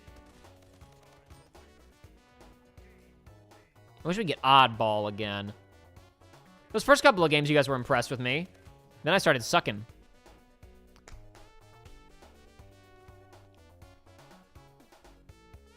The main problem with Games for Impact is that they never actually have any good nominees. Well, the thing is, like, it's what's odd is that, you could have a big game that has a message, and it's like, well, it wouldn't be included in that category, right? Like, so for example, I have not seen Encanto yet. But I've heard from reviews and people talking about it that it's like the film is kind of about, like, it's about burnout and imposter syndrome. And it's like, so like, oh, like, I mean, I'm sure it won't be it's not like, you know, it's not a movie about mental health though. So it's like, but that could have an impact on somebody. It's making a point, but it's a popular movie. It's not like a short film focused on something. His kid died of cancer. Thank you. I was about to say, did his kid have cancer or something like that? That's exactly what it was. You're right. You're correct. Yes. The developer's son died of cancer. I think, yeah, that's what happened. Now I remember. And it was about his experience of going through that. Mm-hmm.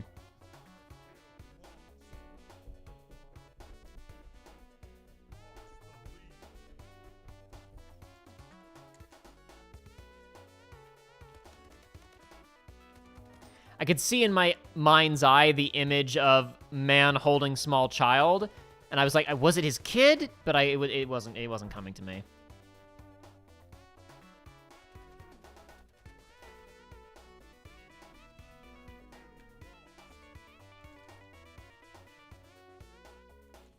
Yeah. Let's move away from that, because that's a pretty heavy topic. The, damn it. I think I talked about this. Did I talk about this on the stream? No, I talked about this in the thing I recorded with Aiden that won't come out for 2 months. I had no interest in Encanto. It was like barely on my radar.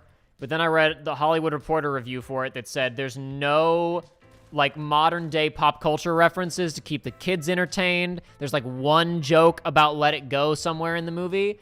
And I was like, oh my God, there hasn't been a bullshit-free Disney animated movie since I think Frozen. You've always got to have some crap in there about Dwayne "The Rock" Johnson taking a bird and writing on something and saying when you use a bird to do it, it's called tweeting. And you're like, please, please release me from this hellhole.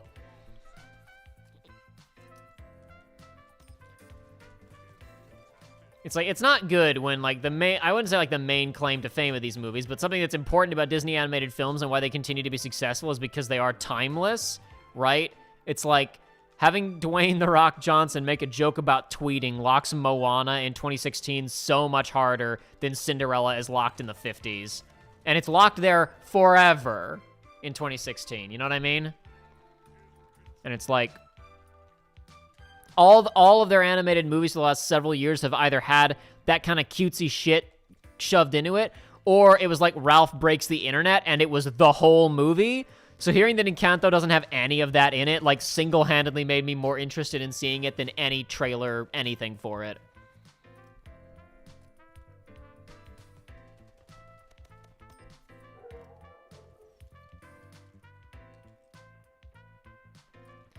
Yeah, Ninja Money makes a good point that Death Stranding is literally the most about the message game ever made, and it wasn't nominated. Yeah, because it was a big AAA game, and I was like, you know, and what defines games for impact? A small game making point.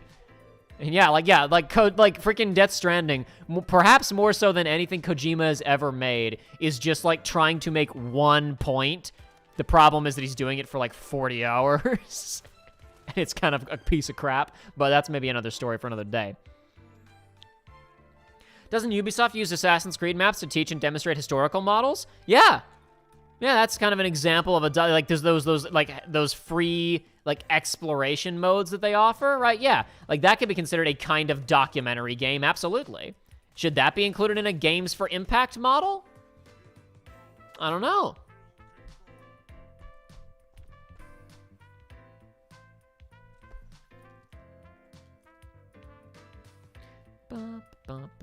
I have a daily for going through friendly portals.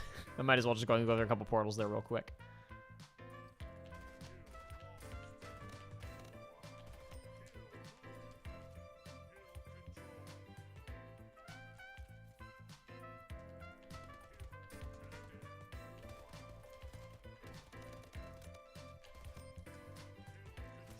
Damn it.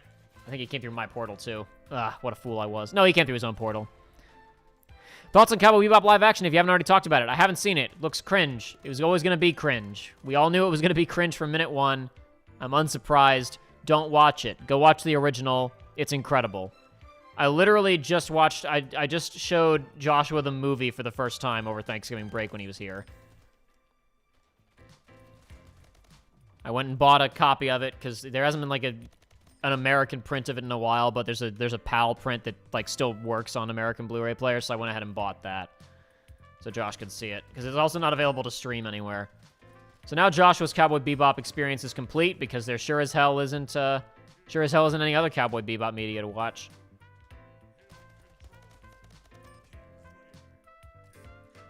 You want to watch something good on Netflix? Go watch Arcane.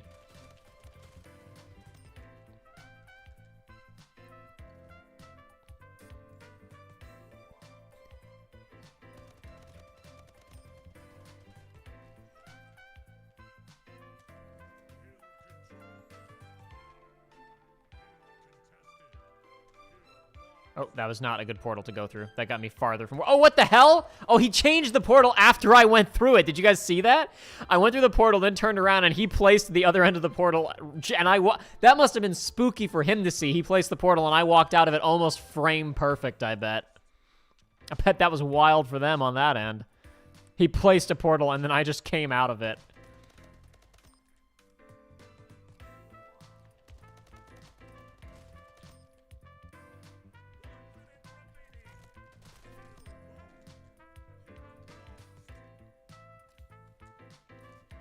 No, I've lost this one. Any cynical predictions about Kingdom Hearts? No. I got nothing to say about Kingdom Hearts right now, folks. I don't know. I'm not just bursting with things to say about Kingdom Hearts all the time, guys.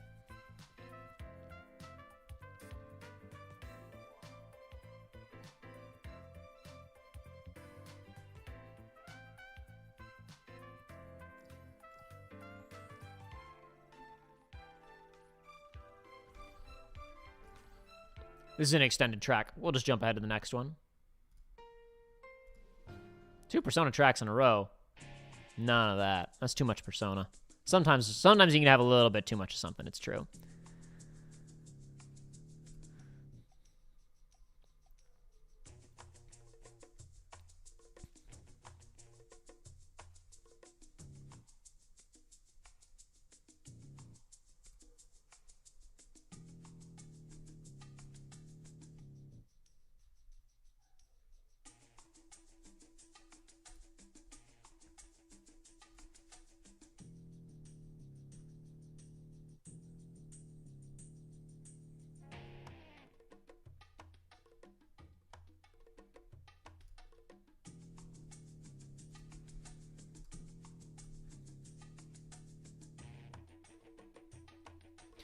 Hero Gangsters, I do kind of hope Arcane manages to have a definitive ending that is out of lore. That is my hope, too, because that was my biggest fear going into it was, is this just going to suck because it has to end with, and then they go and play League of Legends. And Season 1 did not dissuade me of that fear. Because it ends on a cliffhanger for Season 2, instead of resolving. It does not fill me with confidence.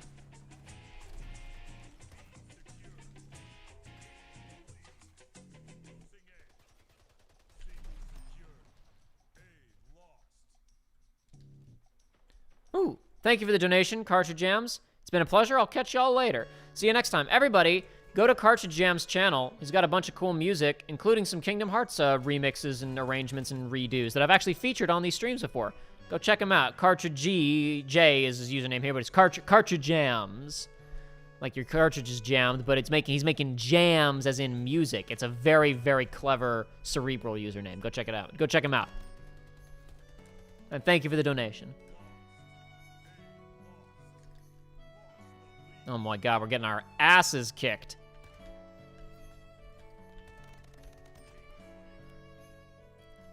Oh yeah? Well, watch what I do here. How about I do this? Alright, we need to start implementing a hit-and-run strategy here. Which is to say, not even capping points, just neutralizing them to keep them running around like headless chickens. Crap. He outplayed me there.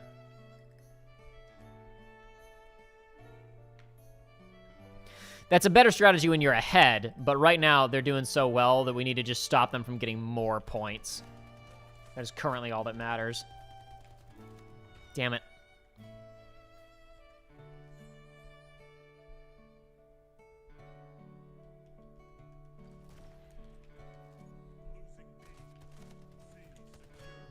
Damn it.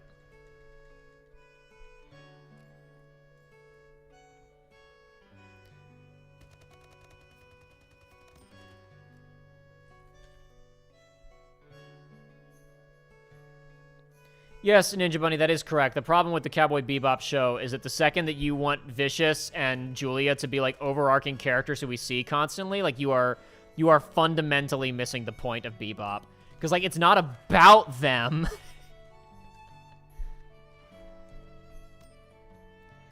Knowing as little as we do about the backstory of the characters in Bebop is crucial to understanding the point that show's trying to make, because if you know everything about Spike's past with the mob and care about it, then, like, the entire central point of the narrative would get really screwed up, because you as the audience might go, that was the right decision at the end of the show, instead of saying, damn it, Spike. If you're as invested in it as he is, then you can't look at it and go, he's probably not making quite the right decision here. But no, we're not talking. Nobody talk about Cowboy Bebop spoilers and whatnot in here for the new show or for the old show. Just for the record, I'm keeping it vague.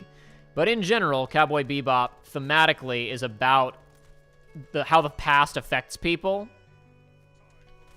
And seeing the characters present and then seeing them haunted by the ghosts of their past, if we as the audience care deeply or are invested in their pasts, then we can't go, oh, this is toxic. We go, yeah, I really want to see him go back and get revenge and whatever else, right? It's much easier for us to say, oh, if only our characters could let go of the past when we haven't seen it. If we get a season of content telling us all about their past and how cool it was and how invested in it we should be, then it's harder to look at it from the perspective the show is trying to show it to us from. The original show, not the new show. I don't know what the new show's thematic intent is or if it understands the thematic intent of the original show. Yeah, Ninja Bunny says, Vicious's character is literally just he's a big jerk and has a sword. Yeah, Vicious is an idea, not a character. That's why he's called Vicious. I thought for a second there I was going to kill both of them, and I was really impressed with myself.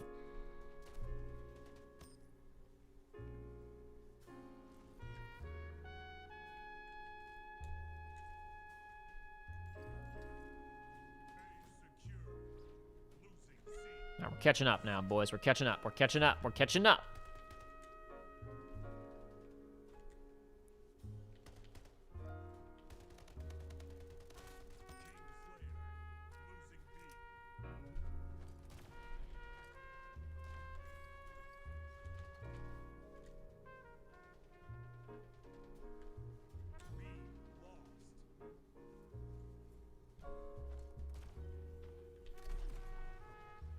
Fool. Crap.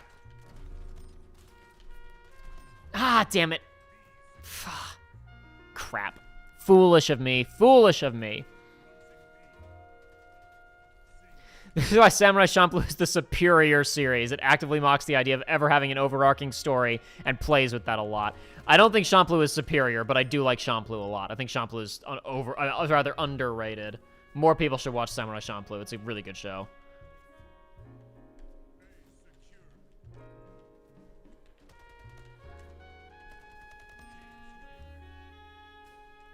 Somewhat ironically, though I agree with you about what that show's trying to do, unfortunately, at the end, it does try to wrap up kind of like overarching plot points, and they feel underdeveloped even compared to Bebop, where the point was for those backstory elements to be underdeveloped.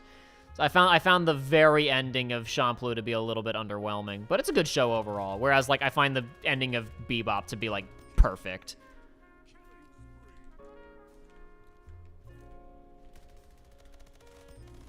Damn it. Oh, so close. Someone asked me if they should get 13 Sentinels on the Switch, and I told them Union Cross, what Union Cross should have been, and that's what sold them, lol. I've never thought about it quite that way before, but I guess, you know what? I guess I see what you mean by that. I'll allow it.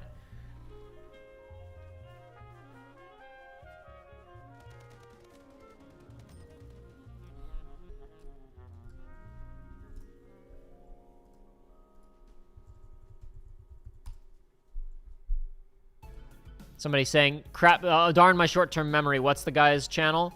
Cartridge Jams. I'm going to put him in the chat so you guys can find him easily. Bum-bum-bum-bum. Bum-bum-bum. Swing over there. Several of his tracks are literally in this playlist. Maybe I'll play one in a minute. We got stuff like the Kyrie Calypso in here. We got Nominate Deserved More Than 9 Bars. We got all kinds of jams. Also some non-Kingdom Hearts stuff, but I know that's all you people care about. I'm kidding. Also some Sonic stuff in there. Have we seen Maya yet? We were just on Maya. I don't know. I forget which maps we haven't been to. Oh well, it's fine. Netflix is going after One Piece and Avatar: The Last Airbender, and that's scary. I mean, remember that Avatar: The Last Airbender show had Mike DiMartino and Bryan Konietzko attached, and then they left. We got vintage again! This is probably the worst of these maps.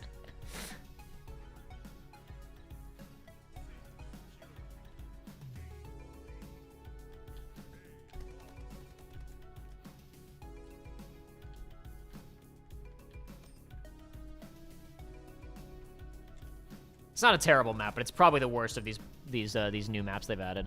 I think we've seen all of them now. No, we haven't seen Drift yet. Drift is actually probably the best one in terms of just raw multiplayer. It feels a lot like a Halo 3 map. It feels very, very classic Halo. I guess Halo 3 isn't classic Halo. I mean, I guess God, now it is classic Halo. Oh, jeez, that was a roller coaster that I just had there. That thought process. I'm going, it's not classic Halo. Oh my God, it is. They can't do One Piece, says Little Prince Kane. Oh, but they are. It's actually effing impossible. Oh, but it isn't. They're doing it, so you better get ready for that. Just spend the time watching the original series. That's correct. Like, I don't know what their intent is. Other than I know what their intent is. Their intent is IP. The problem is that nothing makes money anymore except for existing properties, and Hollywood is running out of things to mine. And after failing to do anime stuff in the early 2000s, they're like, now we can. A couple of things have made money. The market's big enough, we can do it now. And what I think they don't understand is, in their mind's eye, they're thinking these are recognizable enough that they will pull in the existing anime audience, and by being live action, they will also pull in new audience. I don't think either of these things will happen. I think the existing fans reject it, and I think that like they won't pull in new fans because they're not recognizable enough for normies to want to see them, even when Netflix pushes them hard, because they're pushing New Cowboy Bebop hard. But I don't know how many normies are watching it. Similarly, honestly, they pushed Arcane harder than I thought that they would, and I wish more people had watched Arcane. I don't know how many people did, but I know it wasn't enough. It should have been more. Whatever the number was, it wasn't high enough. That show is like trying single-handedly to save Western animation. It's trying its absolute hardest.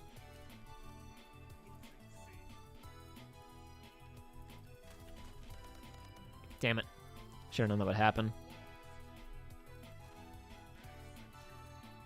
Ninja Bunny says, like Disney remakes, I can't care less about them until they go for Emperor's New Groove or Lilo and Stitch. Well, they're doing Lilo and Stitch, so get ready to care. They haven't announced Emperor's New Groove one, but I don't think they will. But they are doing a live... Oh my God, he took a little sit. He took a little squat. But yeah, they're doing a live-action remake of Lilo and Stitch and Ninja Bunny, so, you know.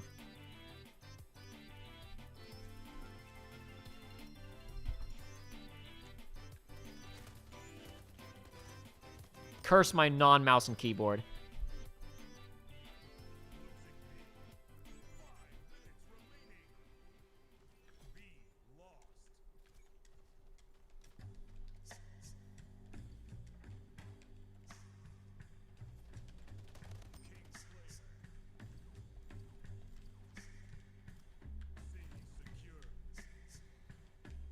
Oh, that was very useful, Portal. Thanks, guy.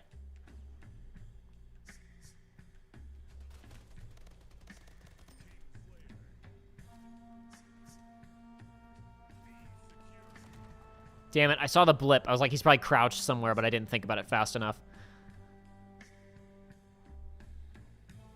No, Chris Pratt is not playing Stitch, Yash Kapoor. In fact, the normal voice actor for Stitch will be playing Stitch, who was also the director of the original film, by the way.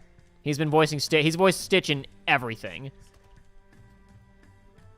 Even after he kind of stopped working with Disney on other stuff, he still comes back to voice Stitch, and we'll be voicing him in this one.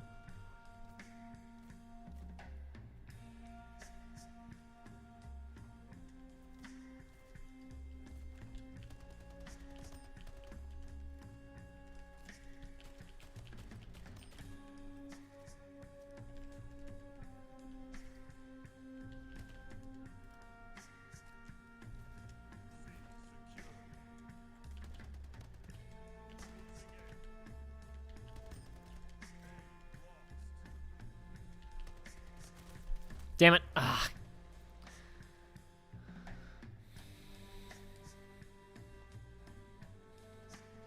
But yeah, like, you can't, it's really difficult now with the way, even before COVID, it's very difficult to get audiences to go to the theater, specifically, to see new IP. It's much easier from the comfort of your own home and streaming service, but it's still difficult. There was a article, Hollywood Reporter?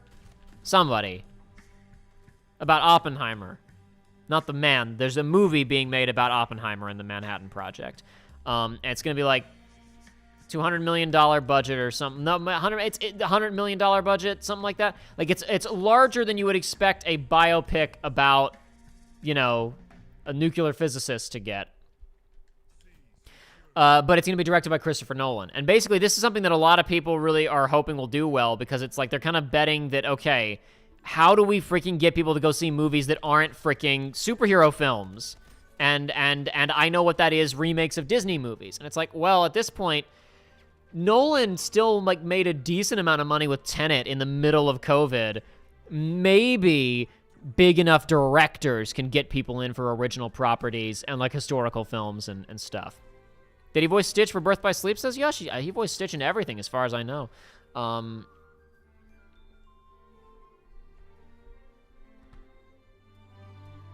But it's become a real problem, and it's not something that, like, you'd think, you know, oh, well, movie studios would be happy that they're just making money on these big things. No, because they want more diverse portfolios and more stuff coming out. They don't want their entire film output to be middling little nothings that might lose money and have, like, 1 or 2 big tentpole movies a year that make a ton of cash. They don't want that. It's actually bad for their business. It's good for, like, Marvel Studios and, like, nobody else.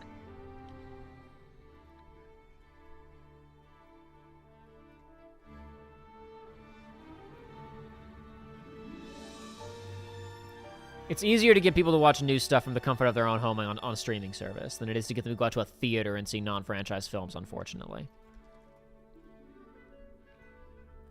I suspect that if we get to a point where people feel broadly safe all at this... The problem is now that, like, the COVID is kind of, like... It's not over, but it's in a kind of a weird nebulous zone where we're not going to get that, like, that collective instantaneous sigh of relief of it's done, where you might get people who are, like, desperate to, I want to go have the movie theater experience again, and then we can hopefully, then, like, you would try and schedule, like, some really interesting think piece dramas, and just say, yeah, we'll get people in the theaters for these, who cares, right? But, like, I don't think that's going to happen now, unfortunately. It's going to be difficult.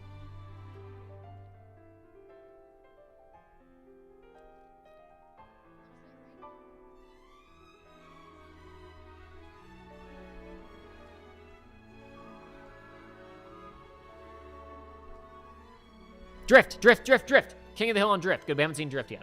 There we go. Finally got it. A lot of nights when I've been playing this, I've only gotten Drift, so that would just keep getting vintage. League is a very similar thing, where, like, it's not so much that the brand name is so recognizable, but it is, because League is huge, and it's played by millions of people, and people know what it is. But it's not recognizable, you know, to, like, non-gamers or whatever. But I think it's a better bet in terms of, like, recognizable IP than, like, going, Cowboy Bebop, that's the thing that's going to do it for us. And I don't know how many of you guys know this, but Arcane is basically just Riot and that French animation studio that does their trailers and stuff that then made the show, right? Like, they were in a position where they have a big enough franchise that people, like, you know, they talked with Hollywood people about, hey, League of Legends movie, League of Legends whatever, and they never felt like any of the negotiations they did, anything that anybody was pitching to them, they never felt that there was a good fit. And then they were like, well, why don't we just do it ourselves? Like, that Arcane thing has Netflix money pumped into it. But it also has, I think it's a lot of it is just Riot decided we're going to spend all of our buttloads of cash and we're going to take a gamble on this. And there's also probably a good bit of China money in there because in China it's airing on Tencent Video and Tencent owns like most of Riot. I don't know if they own the entire. I don't know if they have 100% stake in Riot, but they own most of Riot.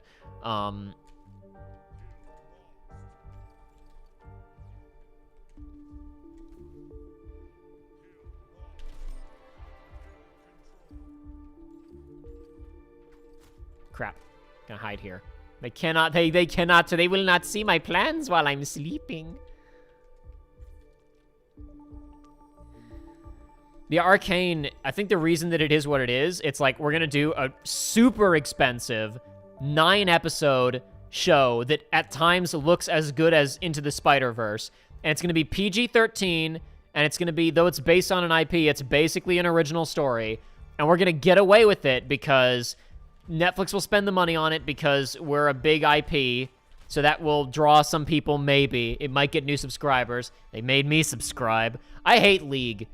I had no interest in Arcane until, like, when it came out, and I started seeing actual, like, not just edited trailers, but, like, footage of it, and I went, oh, no, I think I'm morally obligated to watch this because I want shows like this.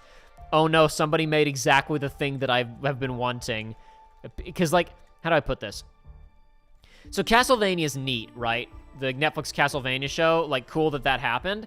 But I look at that, and, like, that's not, unfortunately, that's not moving the dial on the public perception of animation, right? Because while it is an adult animated show, it's an adult animated show in the same vein that South Park is an adult animated show. The whole problem with animation in the West is that everybody looks at it as it's either South Park and The Family Guy or it's for kids, right?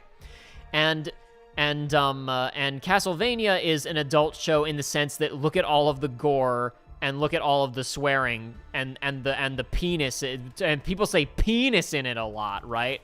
And it's like it's adult in the same way that South Park is adult. It's just an action adventure show instead of like a comedy. I think that Castlevania is like a neat enough show, and I got no problem with it. It is what it is, and that's fine. But like the problem is, like, for me as someone who's like, I desperately want the dial to be moved on what can be done commercially with animation, because we've got people making a movie about cartoon robot, like a man in a robot suit fighting a purple alien, the most successful movie of all time. Like, the fact that we've got that, and like that's huge, but people are like, but animation is for kids, and like Infinity War is mostly an animated movie, but just like Castlevania doesn't move the dial. Castlevania is not going to get anybody who cares, like, is like animation's for kids and adult sitcoms. Like, it's not going to move the dial at all.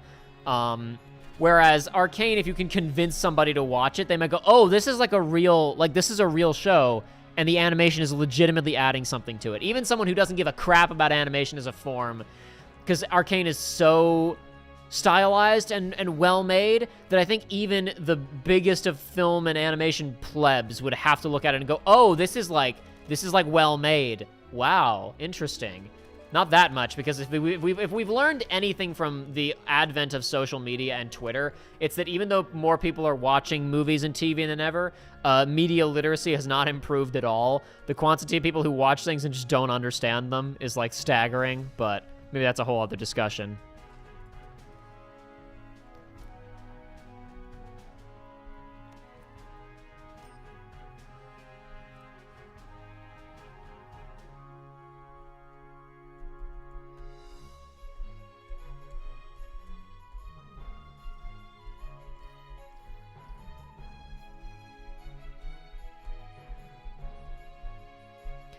Heroic Gamer says, I'm so scared of future Riot Games animations because some character I don't know will most likely only be in his human face form to fit the Tencent video platform, no skull faces. Yeah, because they got problems in China with Ghostbusters can't air there because it's witchcraft. I'm curious. I wonder how they censored out the lesbian stuff, because there's some gays in that show, and they don't like that in China. I think, because, like, pretty much, like, there's dialogue that implies homosexual, and there's a couple of shots of, like, face stroking. I think if you remove the face stroking shots and rewrite the dialogue, you can probably mask that those two characters are gay.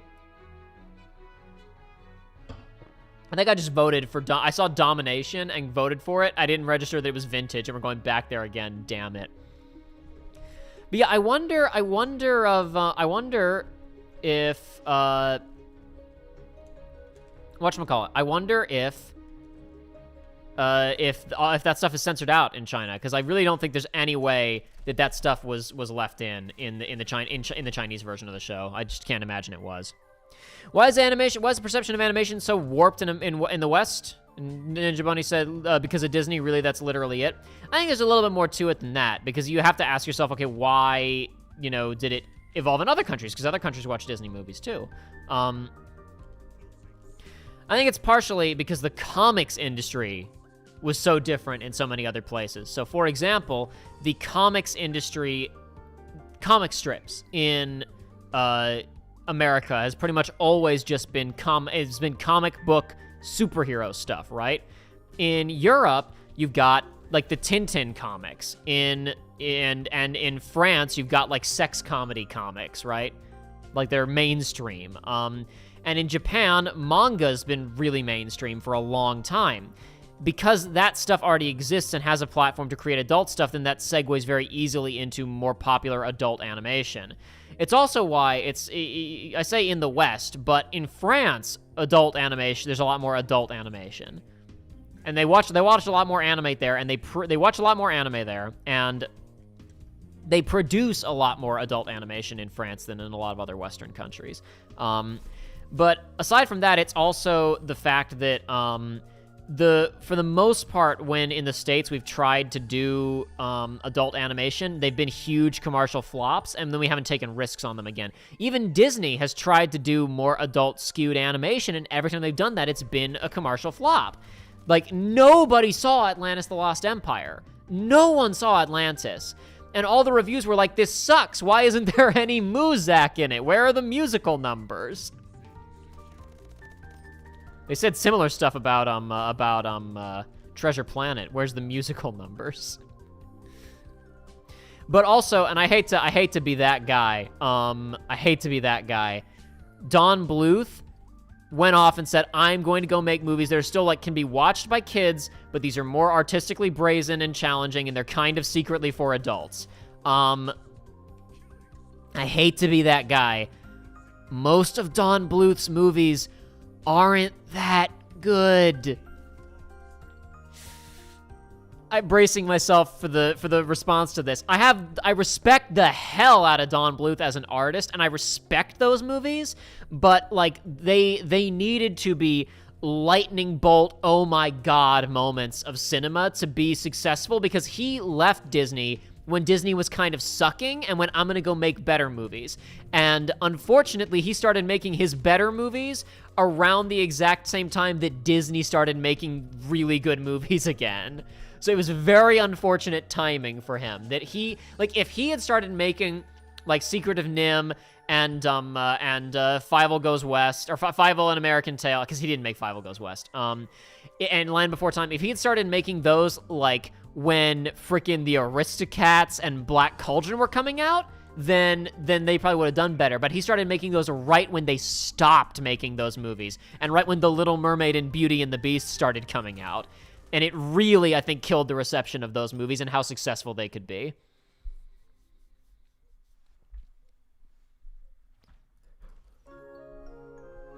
Oh my god, Ninja Bunny says, Don Bluth is a total hack fraud, lol, he sucks so hard. Okay, well, I was not expecting that response to my Don Bluth slander, but that's okay. I guess I'll take it. I'll take it. I'm sure someone is going to watch... No, right now nobody's getting mad at me, but someone's going to watch this archive later, and they're going to be really mad that I crapped on Don Bluth movies. I remember liking The Land Before Time when I watched it, but it was years ago. And more recently, I've only kind of like, as an adult, I've like tried to go to some of his work, and I'm like, I really don't care for this. Like, Intellectually, I wish Titan AE had been a huge box office success, but every time I try to watch Titan AE, I feel like my brain's starting to melt. Like, I can't do it. Circo Duck says, if you're going after an American Tail, I'm gonna have to fight you in the parking lot. American Tail, I think, is probably one of his best movies, honestly. But I'm using all, like, those in broadly as examples of, like, why that stuff didn't really take off. Because I think that he made really interesting movies right when Disney started making really good movies again, and they started dominating that scene again. It was bad timing on his part. I'll say, I also kind of like Anastasia. I haven't seen it in a number of years. I saw it when I was like 15 or 16. I was late to the party. I remember liking it when I watched it. I think most people in general think like the wacky comedy crap in that movie and like the magic is kind of lame. But it has some good songs, and I like the core, like, kind of plot of what's going on in that. But, like, I remember when I found out that he did Titan AE, I was like, oh my god, he did, like, a borderline PG-13, like, action space movie? And it didn't make any money? Yeah, this probably set back the industry by, like, 10 years. And I was like, in my mind, I had this idea of a good movie that I respected. But then I tried watching it, and it was like, oh my god, this is so awkward. There's weird comedy kid sidekick characters in a movie where people are blasting and, like, the animation does not look good. But I do imagine an alternate universe where that movie was, like, good and made a lot of money, and something like Arcane probably would have happened 10 years ago instead of only now and on Netflix, but oh well. Oh, crud. I'm gonna get got here. No, I didn't get got. It's fine.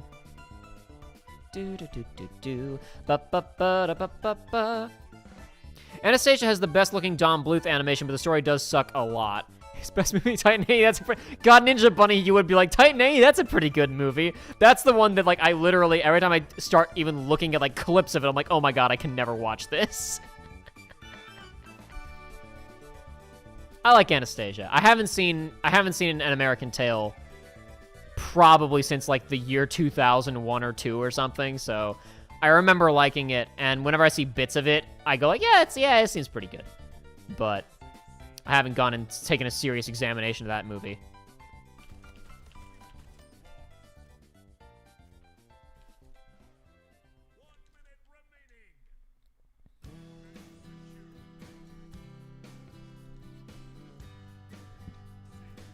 Arcane is the Game of Thrones of animation.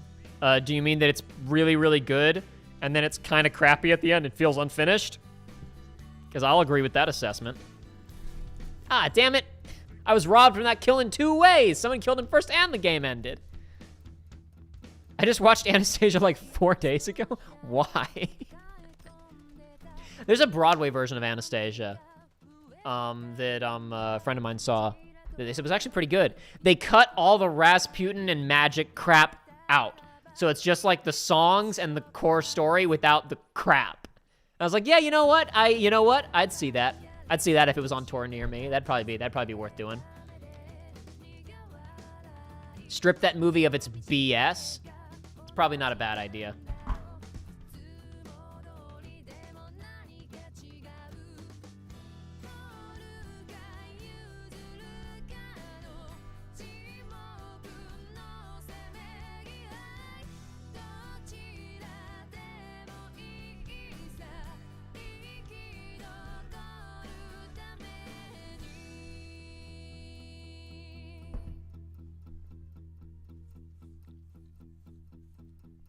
Don't install LOL. J-Dog said, I hate how good Arcane is. It almost got me installing League of Legends. Don't do it. It's not worth it. It has nothing to do with the quality of the game. The game and the show are 2 different things. Don't play League.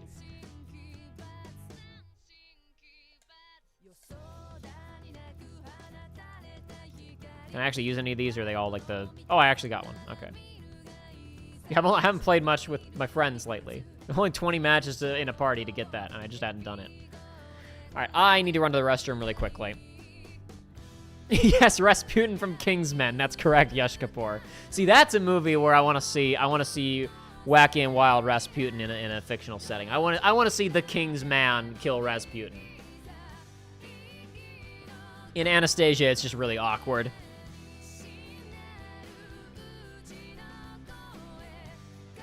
Like, I'm not usually a logic pedant, pedant, yeah. But, like, he was the one person left in the Russian Empire who liked the royal family. Well, I think he liked that they liked him. But yes, I understand. Yeah, I understand exactly your point. Main villain should have been Lenin. He should have been an evil sorcerer. Hell yeah! I'd watch that movie. Does he get punched out and killed on a bridge in France too? And it's just alternate history. It's like how Hitler gets killed in Inglourious Bastards. Though honestly, killing Lenin sooner probably would have made things worse faster. I don't think that would have actually improved Russia's situation very much. I think that would have just made things worse exponentially faster. The dumb comedy relief sidekick should have been Stalin or Tolstoy. Trotsky. I mean, sorry, I wrote that as Tolstoy. You meant Trotsky. God. I said the wrong thing, but I got it. Yeah. Oh, that would have been. Oh, this version of the movie that's appearing in my mind now is so much better. Yeah, we make it an alternate history thing, but we make it Inglourious Bastard style by having Stalin be his like comedy sidekick man who is like, I'm going, yes, master, I will help you, but I'm secretly going to usurp you, and then he gets killed. That's the, I like this. This is the new canon of Anastasia in my head. I'm never gonna watch that movie again. I'm just gonna imagine that that was what happened. Yeah. Okay, hold on. Let me find really quickly in here. I need to run to the restroom. So while I do, we're gonna play some of Cartridge Jam's work.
But yeah, to continue our conversation about about animation and why it's treated weird in the West, it's because like, honestly every shot that we've taken in the West has been like a huge box office failure.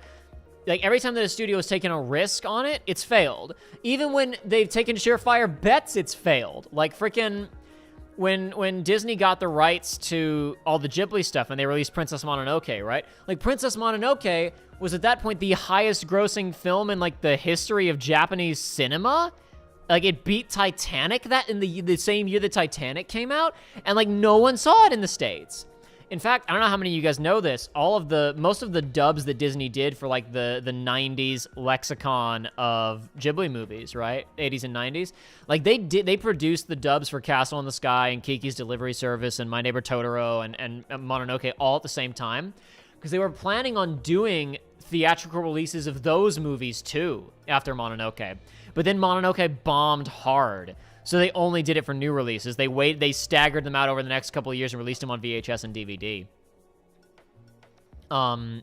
The obviously Spirited Away got released in theaters, and it actually did pretty well for itself because it won an Academy Award for Best Animated Feature. So it actually managed to get some attention.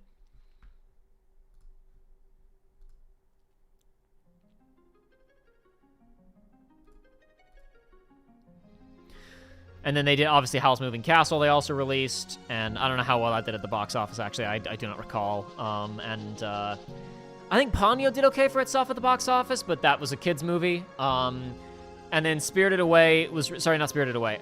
Wind Rises was released by Touchstone Pictures in the same year that Frozen came out. I liked Frozen, and I'll never forgive it for taking the Academy Award. Freaking God, like, The Wind Rises is the most Oscar bait movie ever. And it's like, if it had been any category other than animated film, it would have won every award at the Oscars that year. But because it was animated, the one that the kids dragged their parents to see won. Deeply upsetting.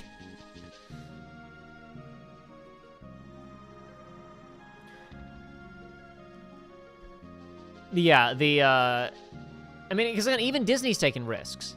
They did Black Cauldron. To be fair, Black Cauldron was bad, but they tried. And Black Cauldron was a bomb.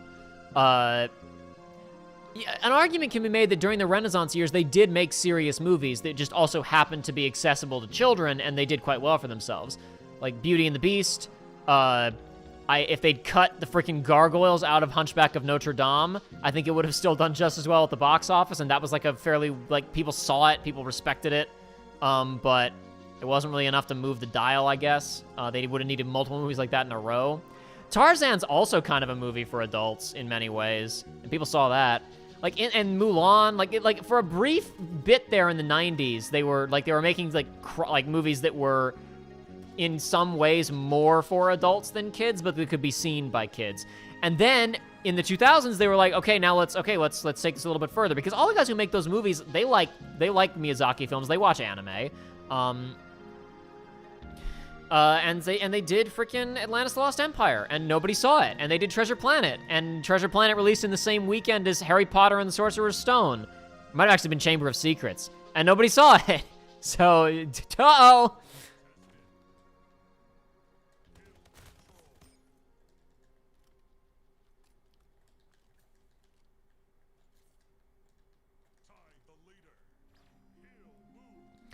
And I wouldn't even say, Ninja Bunny said something a second ago about, like, corporate art being, like, we just don't do very good with, like, there's a lot of, like, just corporate art in general in America is kind of the problem. But people complain a lot about corporate art these days, the corporification of art, but it's like corporatization, I guess, of art. But it's like, you know, the Sistine Chapel was funded by the church, and, like, art has always been supported by patrons, you know? Just the fact that it's now through corporations is a slightly different ballgame, but it's kind of not really, less has changed than I think people give it credit for. It's just more obvious to us now where this kind of stuff comes from. And because there's so much profit to be made, it can influence how art is created. But like, oh man, artists always just created what they wanted to create back in the day, and now corporations ruin it. That's not entirely true, but there is more interest in the specific types of art that are being financed, because there's more financial incentive beyond artistic or religious incentive to pay for these things. But in many ways, like, this argument that art has been, like, irreparably corrupted by money forever is kind of misunderstanding, like, that, you know, like, art has kind of always been, nobody made art just because, I just have a song in my heart. No, they made it because it was because the people who did it, like, either made money or died penniless and depressed.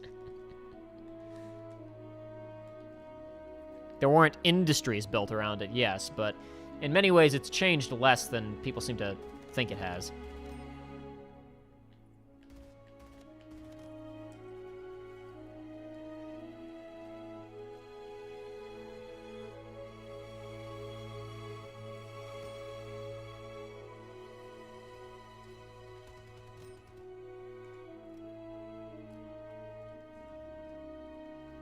It's crazy how the Harry Potter films still look revolutionary all these years later. The freaking... I mean, like, okay, like, whatever. A little bit of dodgy CGI here and there, right? Like, the Sorcerer's Stone / Philosopher's Stone is still such a good movie.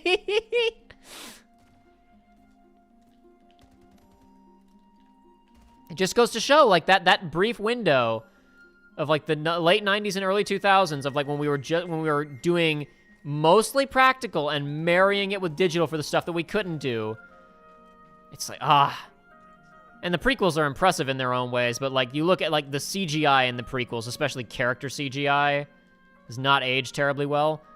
People say, like, people make fun of Jar Jar, but honestly, Jar Jar's probably the most impressive effect in those movies. Like, Jar Jar still looks really good, but, like, supporting CGI characters in the prequels and environments look just so bad in those movies. They do not hold up. And then you look at something like the Titanic, and, like, you forget that there are even digital effects in it. You're like, yeah, James Cameron, they went out on a boat in the ocean and shot those scenes. Because they did basically build a big replica of the Titanic. They just used CGI for the stuff that was unreasonable to do, like, you know, like wide shots of the ocean and certain aspects of the ship that would have been difficult to build or to maintain. And even a lot of the ship falling apart was practical. They had separate they had model shots. They had separate versions of the ship that they blew up when people were in water. Like, there were like 17 different scales of models used in that movie for different types of scenes, for different types of shots, for interiors, for exteriors. And then it was married with digital work where they couldn't get around it. Production on that movie is fascinating. And then very similarly with Harry Potter, it's like a lot of just really impressive sets, and some really impressive and some really impressive practical effects, and then just a little bit of CGI in there to make the broom stuff work and, like, the troll stuff work, you know? That's a cool-ass movie. Those movies all still look really good.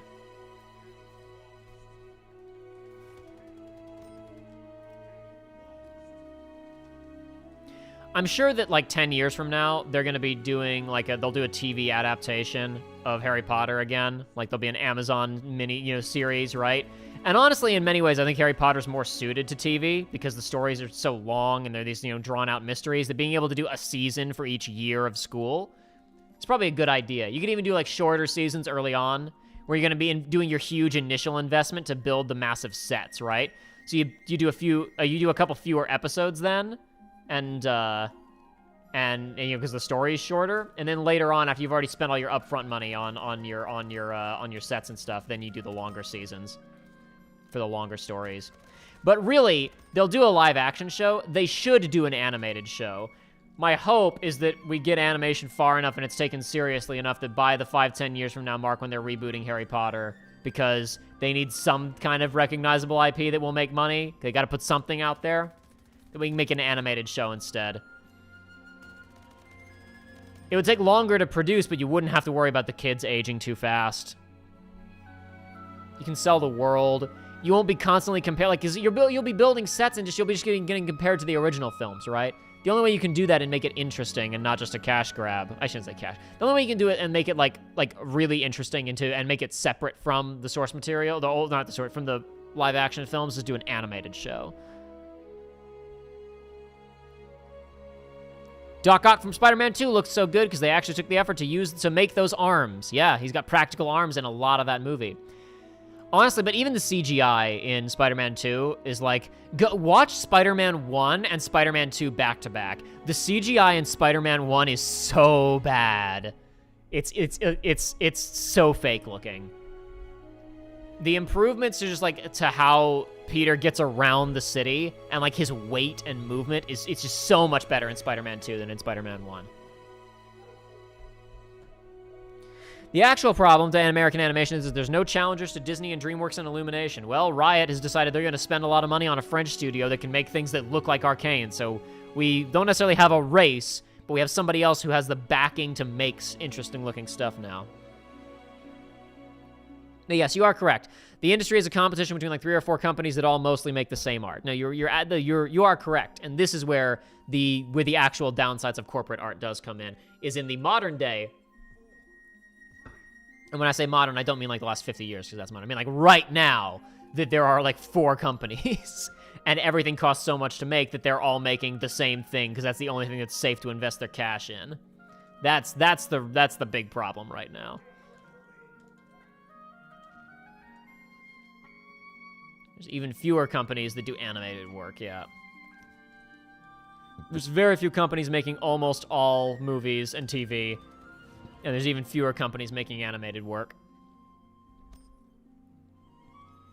But no, I'm telling you, there are not only like artists and animators, I'm confident there are like producers, probably even executives that would love, at Disney, that would love to make something like Arcane. I guarantee you but they can't take the risk, because every time they've done it in the past, it hasn't come through for them. And like I'm trying to think what the last one was. I feel like there was something between now and whatchamacallit, God. But I feel like there was something between now and Atlantis the Lost Empire, but it's not coming to me. It probably wasn't. I'm probably just wishful thinking right now.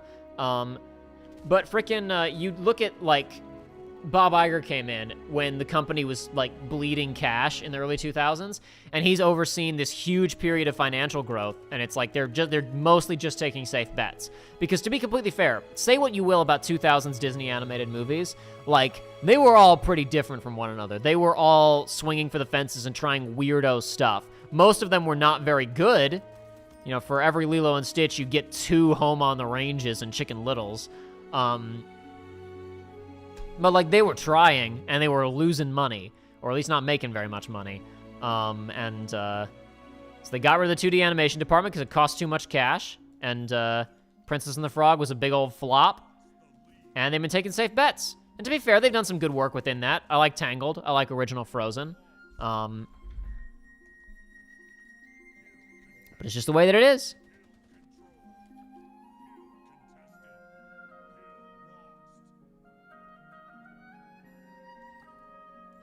Wait, where am I going now? Over here. I'm not paying attention to the game because I'm talking about animation.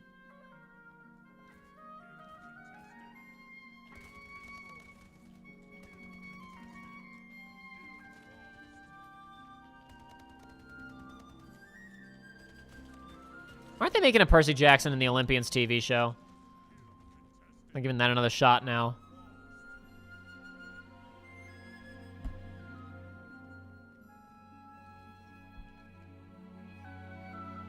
I feel like that might be... That's the thing, it's not too late, because everybody, Onimax Blade said people have, or no, Onimax, somebody said, yeah, Onimax said people have grown out of it. No, they haven't. They will all attend to the trough and eat their nostalgia slop. Because we just want to see what we saw last time. The media landscape is becoming extremely risk-averse. And I don't just mean, the reason that the industry is making less risk-averse movies is because are more risk-averse movies is because audiences are more risk-averse. They don't try new things. They want what they got last time. Yeah, I know Shafrillo said Encanto was good. I was talking about Encanto earlier on the stream, Onimax, if you weren't here for that. I haven't seen it yet. I was saying I want to see it because I read a review that said there's no pop culture references in it. And I was like, yes, I am free. Uh-oh. So ladies and gentlemen, when I went to Cartridge Jam's stuff, it reset my shuffle. Oh, okay, never mind. I thought it was playing In the Doldrums from 13 Sentinels again. But no, we actually haven't heard this yet. I did reshuffle my stream playlist, so we may hear some tracks we heard earlier. I'll skip past them if they come up, if I notice.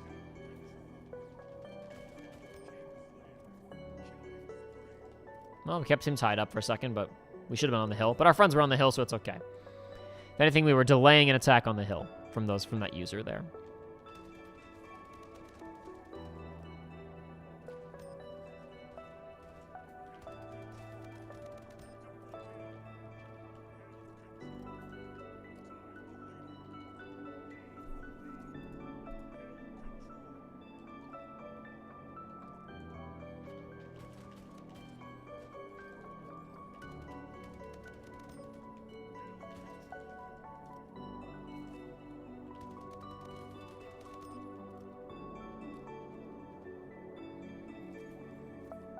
Damn, missed.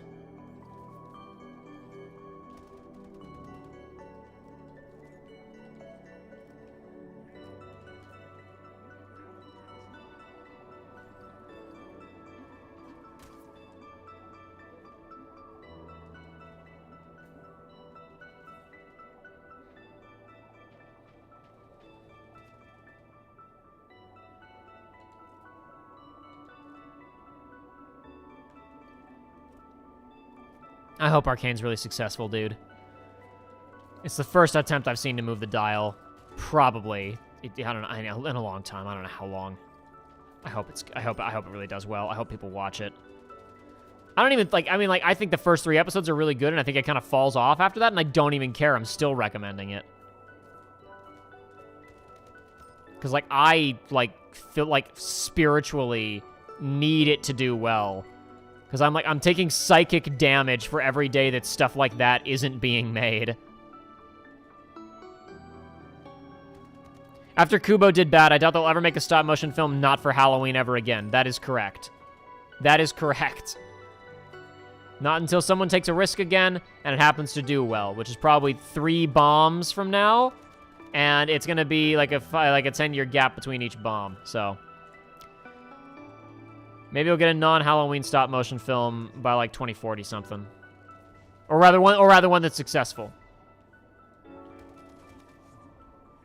Maybe you'll get a few more before that, but... Oh yeah, Little Prince Kane, nobody saw Kubo. Not a single son of a bitch. I didn't even see Kubo. I'm part of the problem. I didn't go see Kubo. Not a single son of a bitch on the planet saw Kubo.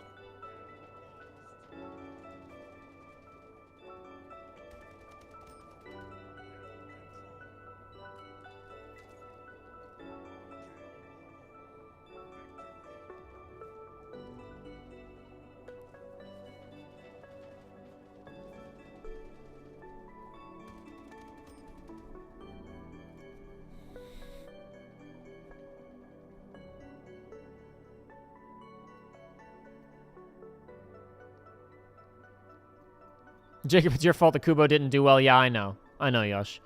In the same way that I blame myself for the success of Frozen, I blame myself for Kubo. Though, I don't think about that one as much.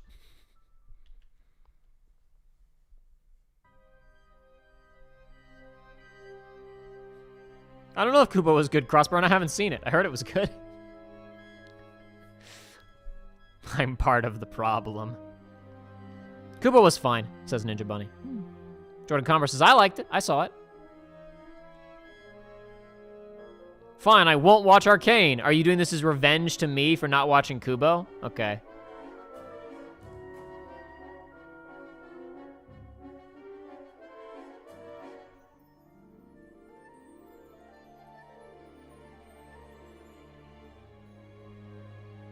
Kubo's good, but there's a niche little film called The Nightmare Before Christmas that everyone should support. I watched that again for the first time in several years, Halloween, when Halloween time came. That's a good-ass little movie. The first act is, perfect. When up to the town hall meeting where Jack tries to explain Christmas to the people of Halloween Town. Up to that, movie's perfect. After that, it gets a little bit shaky, but, those first, 20 or so minutes are so good.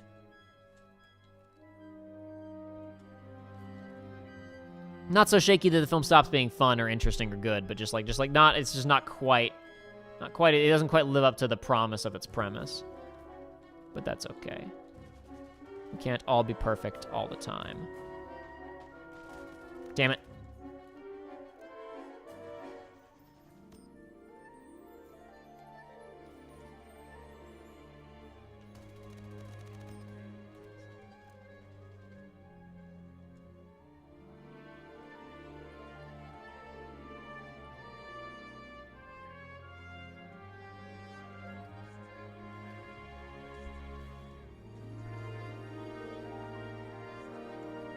Wait, where am I going? I'm over here. My bad.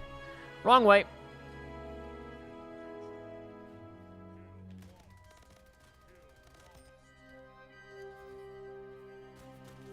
Damn it. Nightmare Before Christmas is a Christmas movie, not a Halloween movie. Yeah, it can go either way.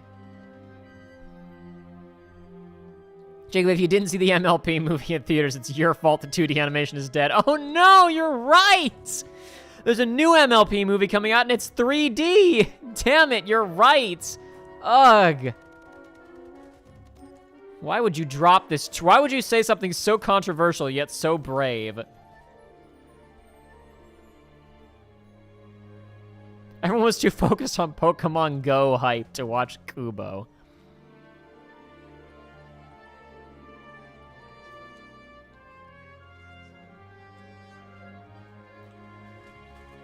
What can I say?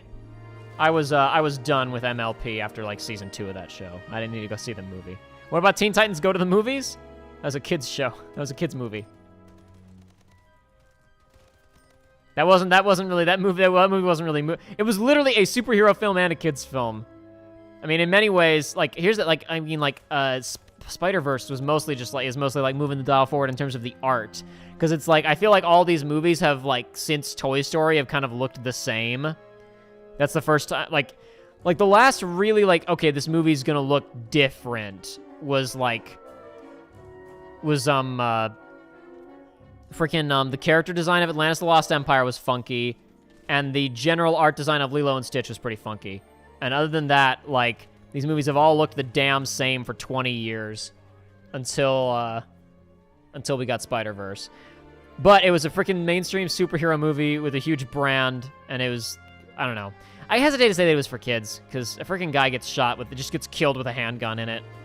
It's pretty, this is a pretty hardcore origin story. As Nick Cage says in that film. Like the MLP movie, which was made for adults. That's correct. It was 2D animation. That was your point, was that its 2D animation was dead because I didn't support it. But it was made for adults, and we all know it. We all know who the real demo from My Little Pony is. Pokemon go to the polls and rate Kubo.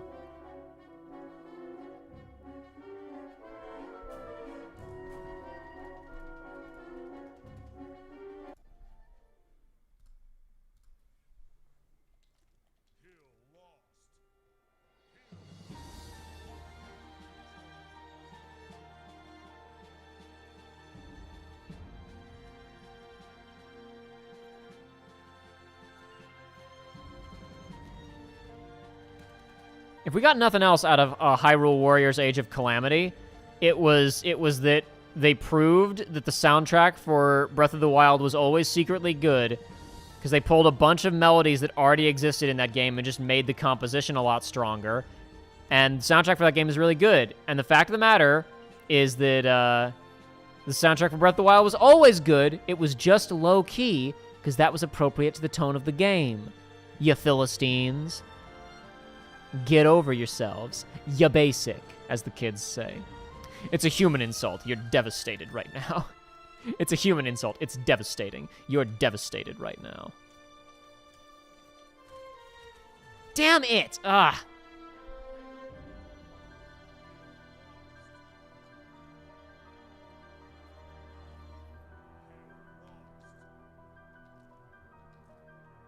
Yeah, no, I mean, the Spider-Verse is still a family film, and, let's be very clear. I love Spider-Verse. That movie's great, and in many ways, that movie did, I feel, move the bar forward for animation. And as an industry, as art, as, maybe even public perception, a little bit, because it was different enough from anything else you're going to go and see in that format, and a lot of people did go see it. But it's also, you think about how much money other Spider-Man movies made versus that, and it's it didn't make the money because it's a cartoon. Because people don't watch cartoons! And no, I mean, but just within the broader context of, we're talking more about animation now, but we were earlier having the conversation about, IP and why Hollywood is risk-averse. Nobody's going to see anything that isn't big IP. It's not Hollywood's fault for being risk-averse, because people won't go see these damn other movies. You know, so it's like, it makes sense. They're putting stuff in front of people that people want to see. I mean, they keep putting out other movies, and just people don't go see them. I mean, even before COVID, box office bomb after box office bomb was being released, and it wasn't necessarily because the movies were bad, it was because people weren't going to see them.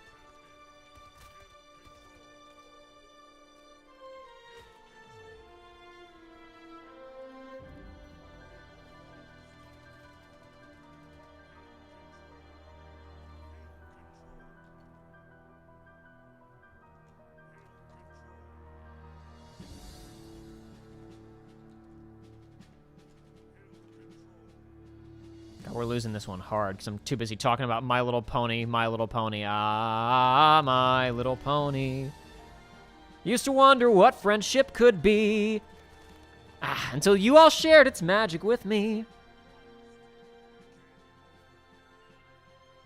Big adventure, tons of fun, beautiful heartbreak, something and strong.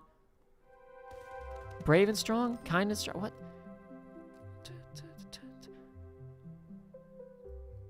You all shared its magic with me. Big adventure, tons of fun. A beautiful heart? What is it? Something and strong. Sharing kindness, it's an easy feat. And magic makes it all complete. Yeah, My Little Pony. Don't you know you're all my very best friends? That's the theme song for the Lauren Faust My Little Pony reboot, which drove the world crazy and had a bunch of adult men watching it regularly. That was the show that was out for a while and had like this cult sensation.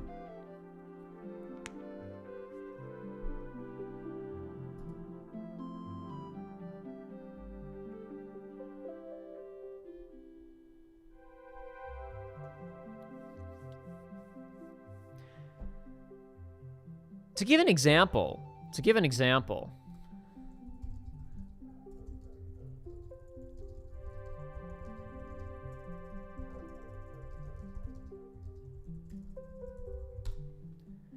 Tintin is a family-friendly, but mostly kind of adult, but like adult kind of skewed comic.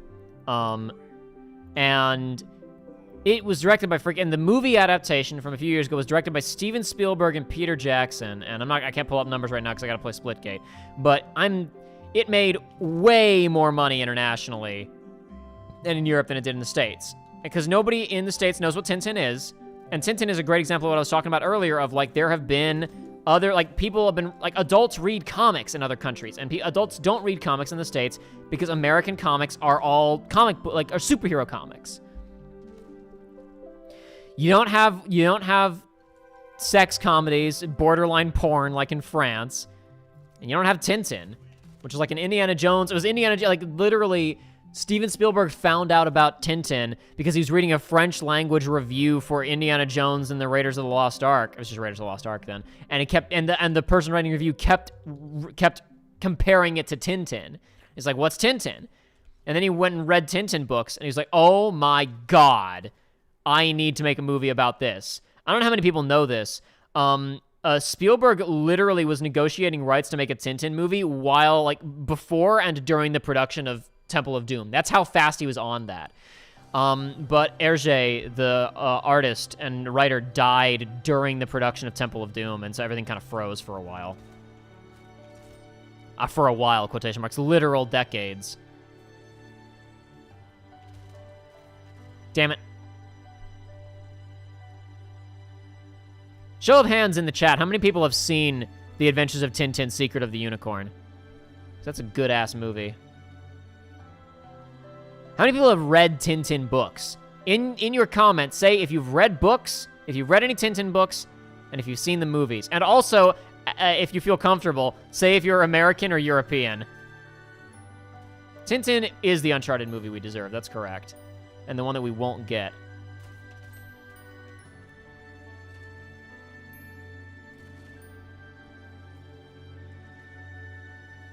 It's big in Canada because because Canada's kind of Europe. Because they got all those damn Frenchies there in the Quebec. Oh, we read the Tintin. Oh, I'm gonna die. Not if I kill you first. Ah, yeah.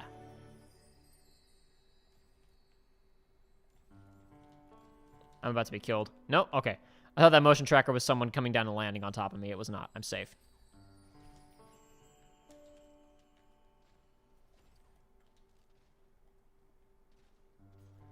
I'm Canadian. There we go. Onimax plays Canadian. He's seen it.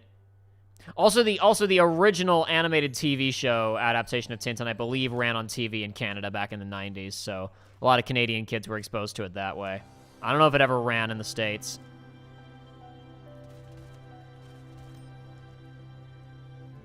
I want to say that it ran on, like, Canadian Nickelodeon affiliates and stuff.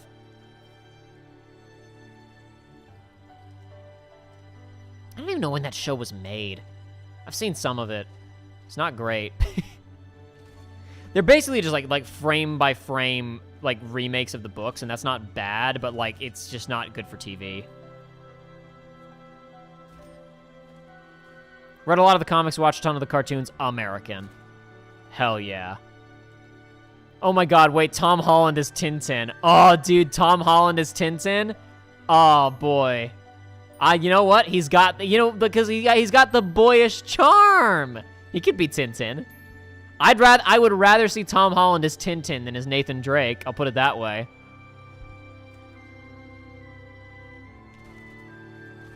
Damn it. No, Tintin did do well for itself at the box office, just the international box office. Not in the States, but because internationally, people know what Tintin is.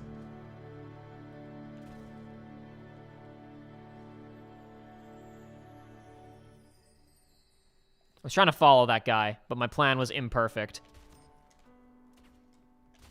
Damn it. There we go. I took care of him.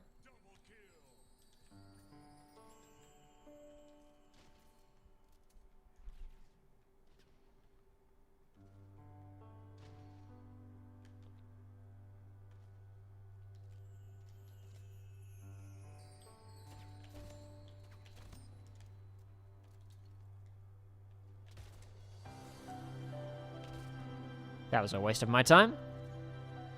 Don't know why I went after that guy. Ah, damn it. I saw him at the last second. It was too late. Couldn't do anything about it. Movie's totally worth seeing, Circo Duck. That Tintin movie's actually really, really good. I highly recommend it. I sincerely think that the Tintin movie is better than the two books that it's based on. Like, it's a better How Tintin and Captain Haddock Met story than the original version of Crab with Golden Claws. For anybody who knows enough about Tintin to understand the tongues I'm about to speak in, the movie is called Adventures of Tintin: Secret of the Unicorn.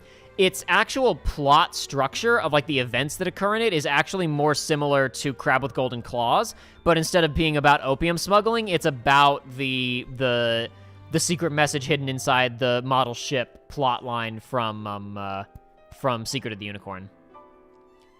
It actually works really well, because you move the Haddock backstory stuff up to Haddock's introduction and give it kind of slightly more personal stakes.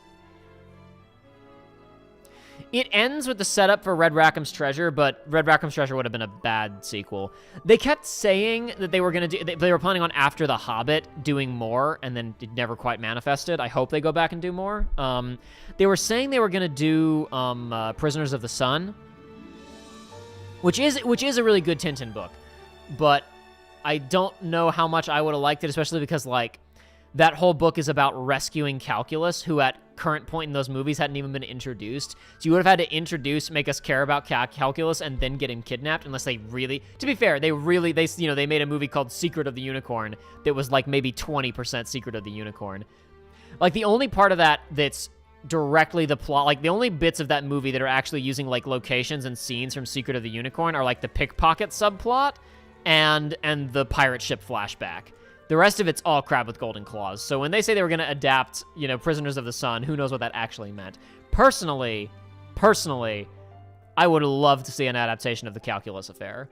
If I could wave my magic wand and say what book Spielberg and Jackson did next, I'd pick Calculus Affair, which is also one about rescuing a kidnapped Professor Calculus. But I feel that it would be easier to get Tintin and Haddock into that situation. And also, I really like 60s,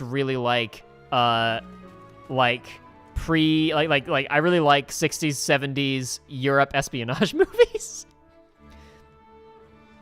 Like, the look of Eastern Europe before the Iron Curtain came down is in my mind, when someone says spy movie, that's what I see. And no one makes movies that look like that anymore because Europe doesn't look like that anymore. But it would look that way in an animated movie based on the Calculus Affair. I would love to see that movie. Should I watch it in 3D is the real question. I don't know. I didn't see it in 3D. Internet having a collective meltdown over all the sites crashing because of Spider-Man tickets. Jacob. So Tintin, guys.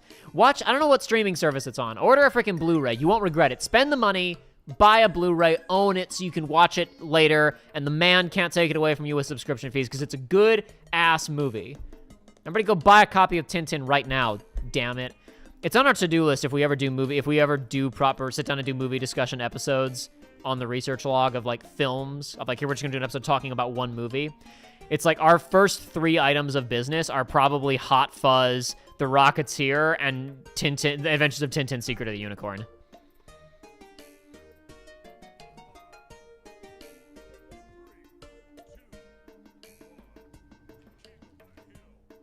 America doesn't have a Lupin the Third where it's has such a varying amount of content for its varying audience. Yeah. We need a franchise that can do that. And honestly, Marvel's kind of the franchise that, in some ways, because, like, Deadpool. But it's not in the way that you're talking about what Lupin is able to do, where it's like, yeah, we do the little yearly OVA, the TV movies that are like, these are all for all ages, kids. And then it's like, you can go look at the, like, original, the original shows that are much more adult skewed, but they're still not as adult skewed as the Monkey Punch mangas. As the original manga, and then you get freaking, like, Woman Named Fujiko Mine and Tombstone of Daisuke Jigen and Goemon Spray of Blood. I didn't like that Tombstone of Daisuke Jigen, but I didn't like that very much. What I've seen of Goemon Spray of Blood is like, ooh! It looks so good. I think I literally talked about that movie in one of the Kingdom Hearts rewatch streams, actually.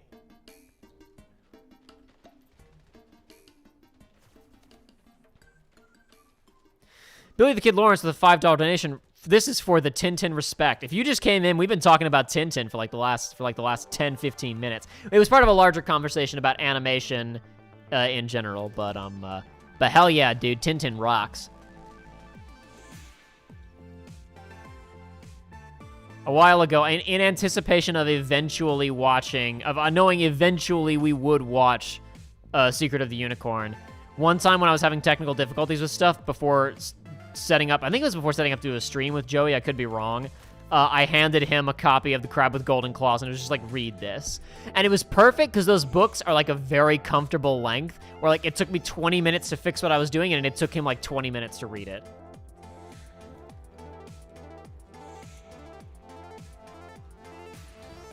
And that's kind of perfect. Like, reading Crab with Golden Claws gives you the aesthetic and thematic reference, and like you understand who the characters are, but then actually watching Secret of the Unicorn is basically a new story.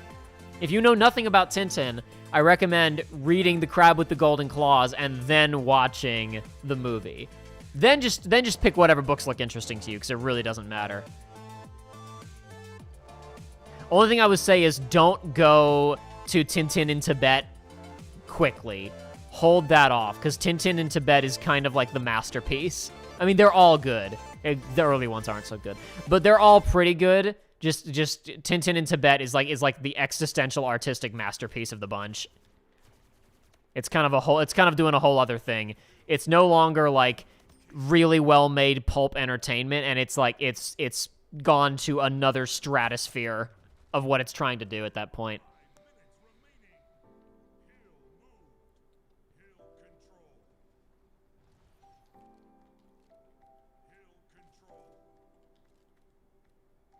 You should say Tintin's name like a Frenchie. Tintin? That's how they say it in the French dub of the cartoon. Tintin? Technically, though, He's Belgian. Hergé is Belgian, right?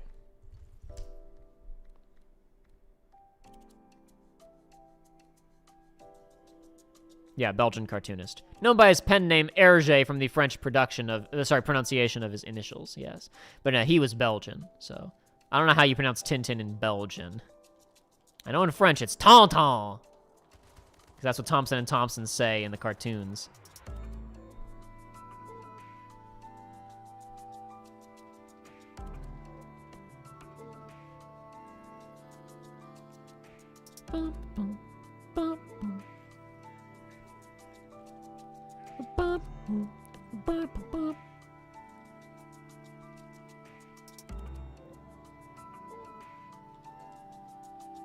Mute all is a good username.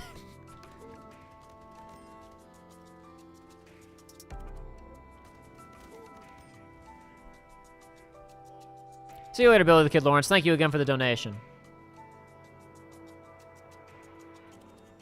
My favorite part about the original Lupin the Third mangas is the style therein is so similar to early Garfield. It's true. The classic Lupin, like the classic Monkey Punch art style is like, whoa, okay, all right.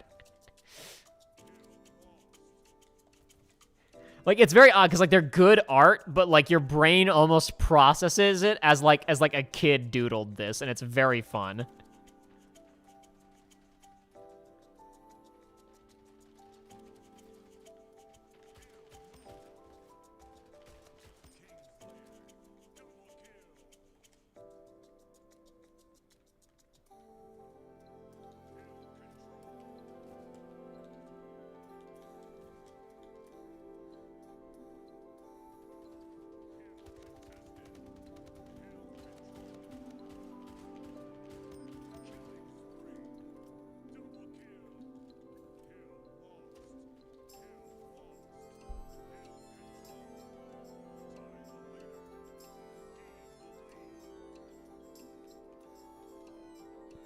All right, has someone got Overwatch? No one has Overwatch. Great, whatever. I'm not leaving the point because I don't trust my teammates to stay in it. But I left the point anyway because I died.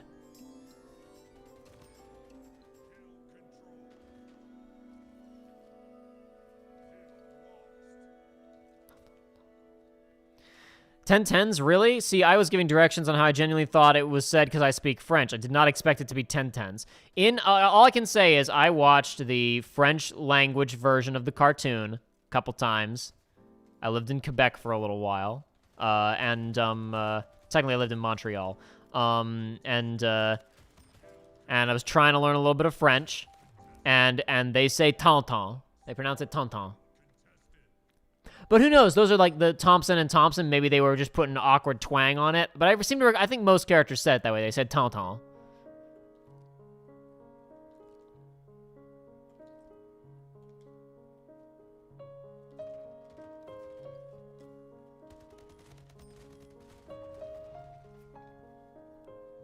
I honestly, I like Lupin. I need to watch more Lupin and amass, a massive quantity of Lupin footage for when I review Kingdom Hearts games, because, Lupin is Exhibit A of, I don't care that the lore doesn't make sense, I just want to have wacky fun. And it's like, let me show you a franchise that actually where nothing makes sense and there are no rules and it's just about wacky fun. Because, Kingdom Hearts is just, freaking Lupin is so wacky and zany and fun. Kingdom Hearts ain't fun anymore.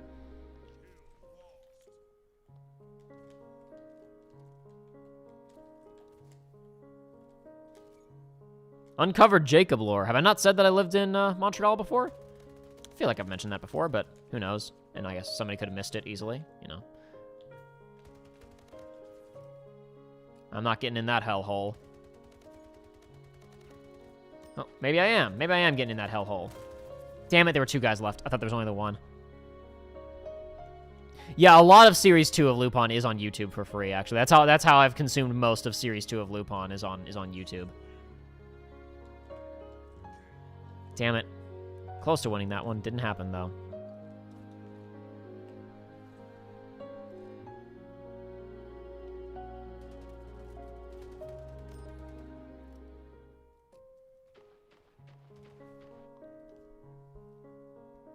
Didn't know that. You only knew about me being secretly British.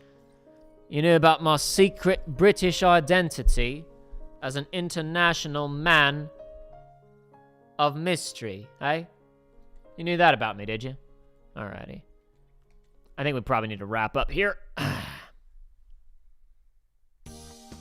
Went longer than I thought I was going to, and that's totally fine, I don't mind. But I think it is time to conclude for the evening, ladies and gentlemen. That was, I would say, a very successful test, and despite the fact that I'm pretty tired, I would say, I think, hopefully at least, a fairly entertaining stream, actually. I hope you guys had a good time. God, I got all these armors, and they all, I only like the default one. I have yet to unlock an armor that I like. I just like the default guy. All the other ones are terrible. Not terrible, I just don't care for him very much. I just like the normal looking guy, what can I say? I think I do have a custom launcher, like the portal launcher in the jetpack. Boom, boom, boom. I think Series 6 of Lupin is already airing, or it's about to start airing, I don't know.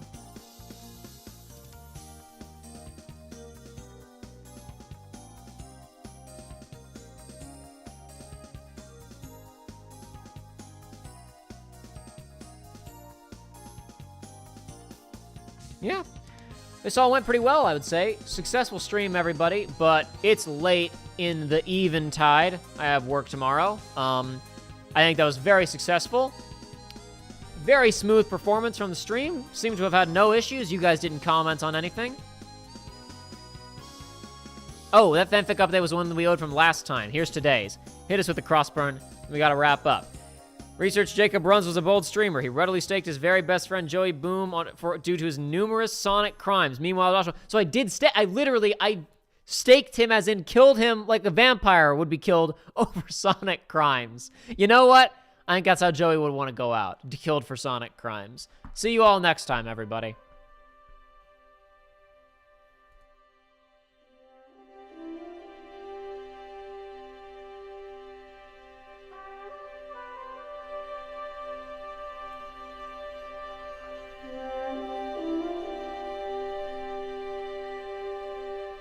Mm-hmm.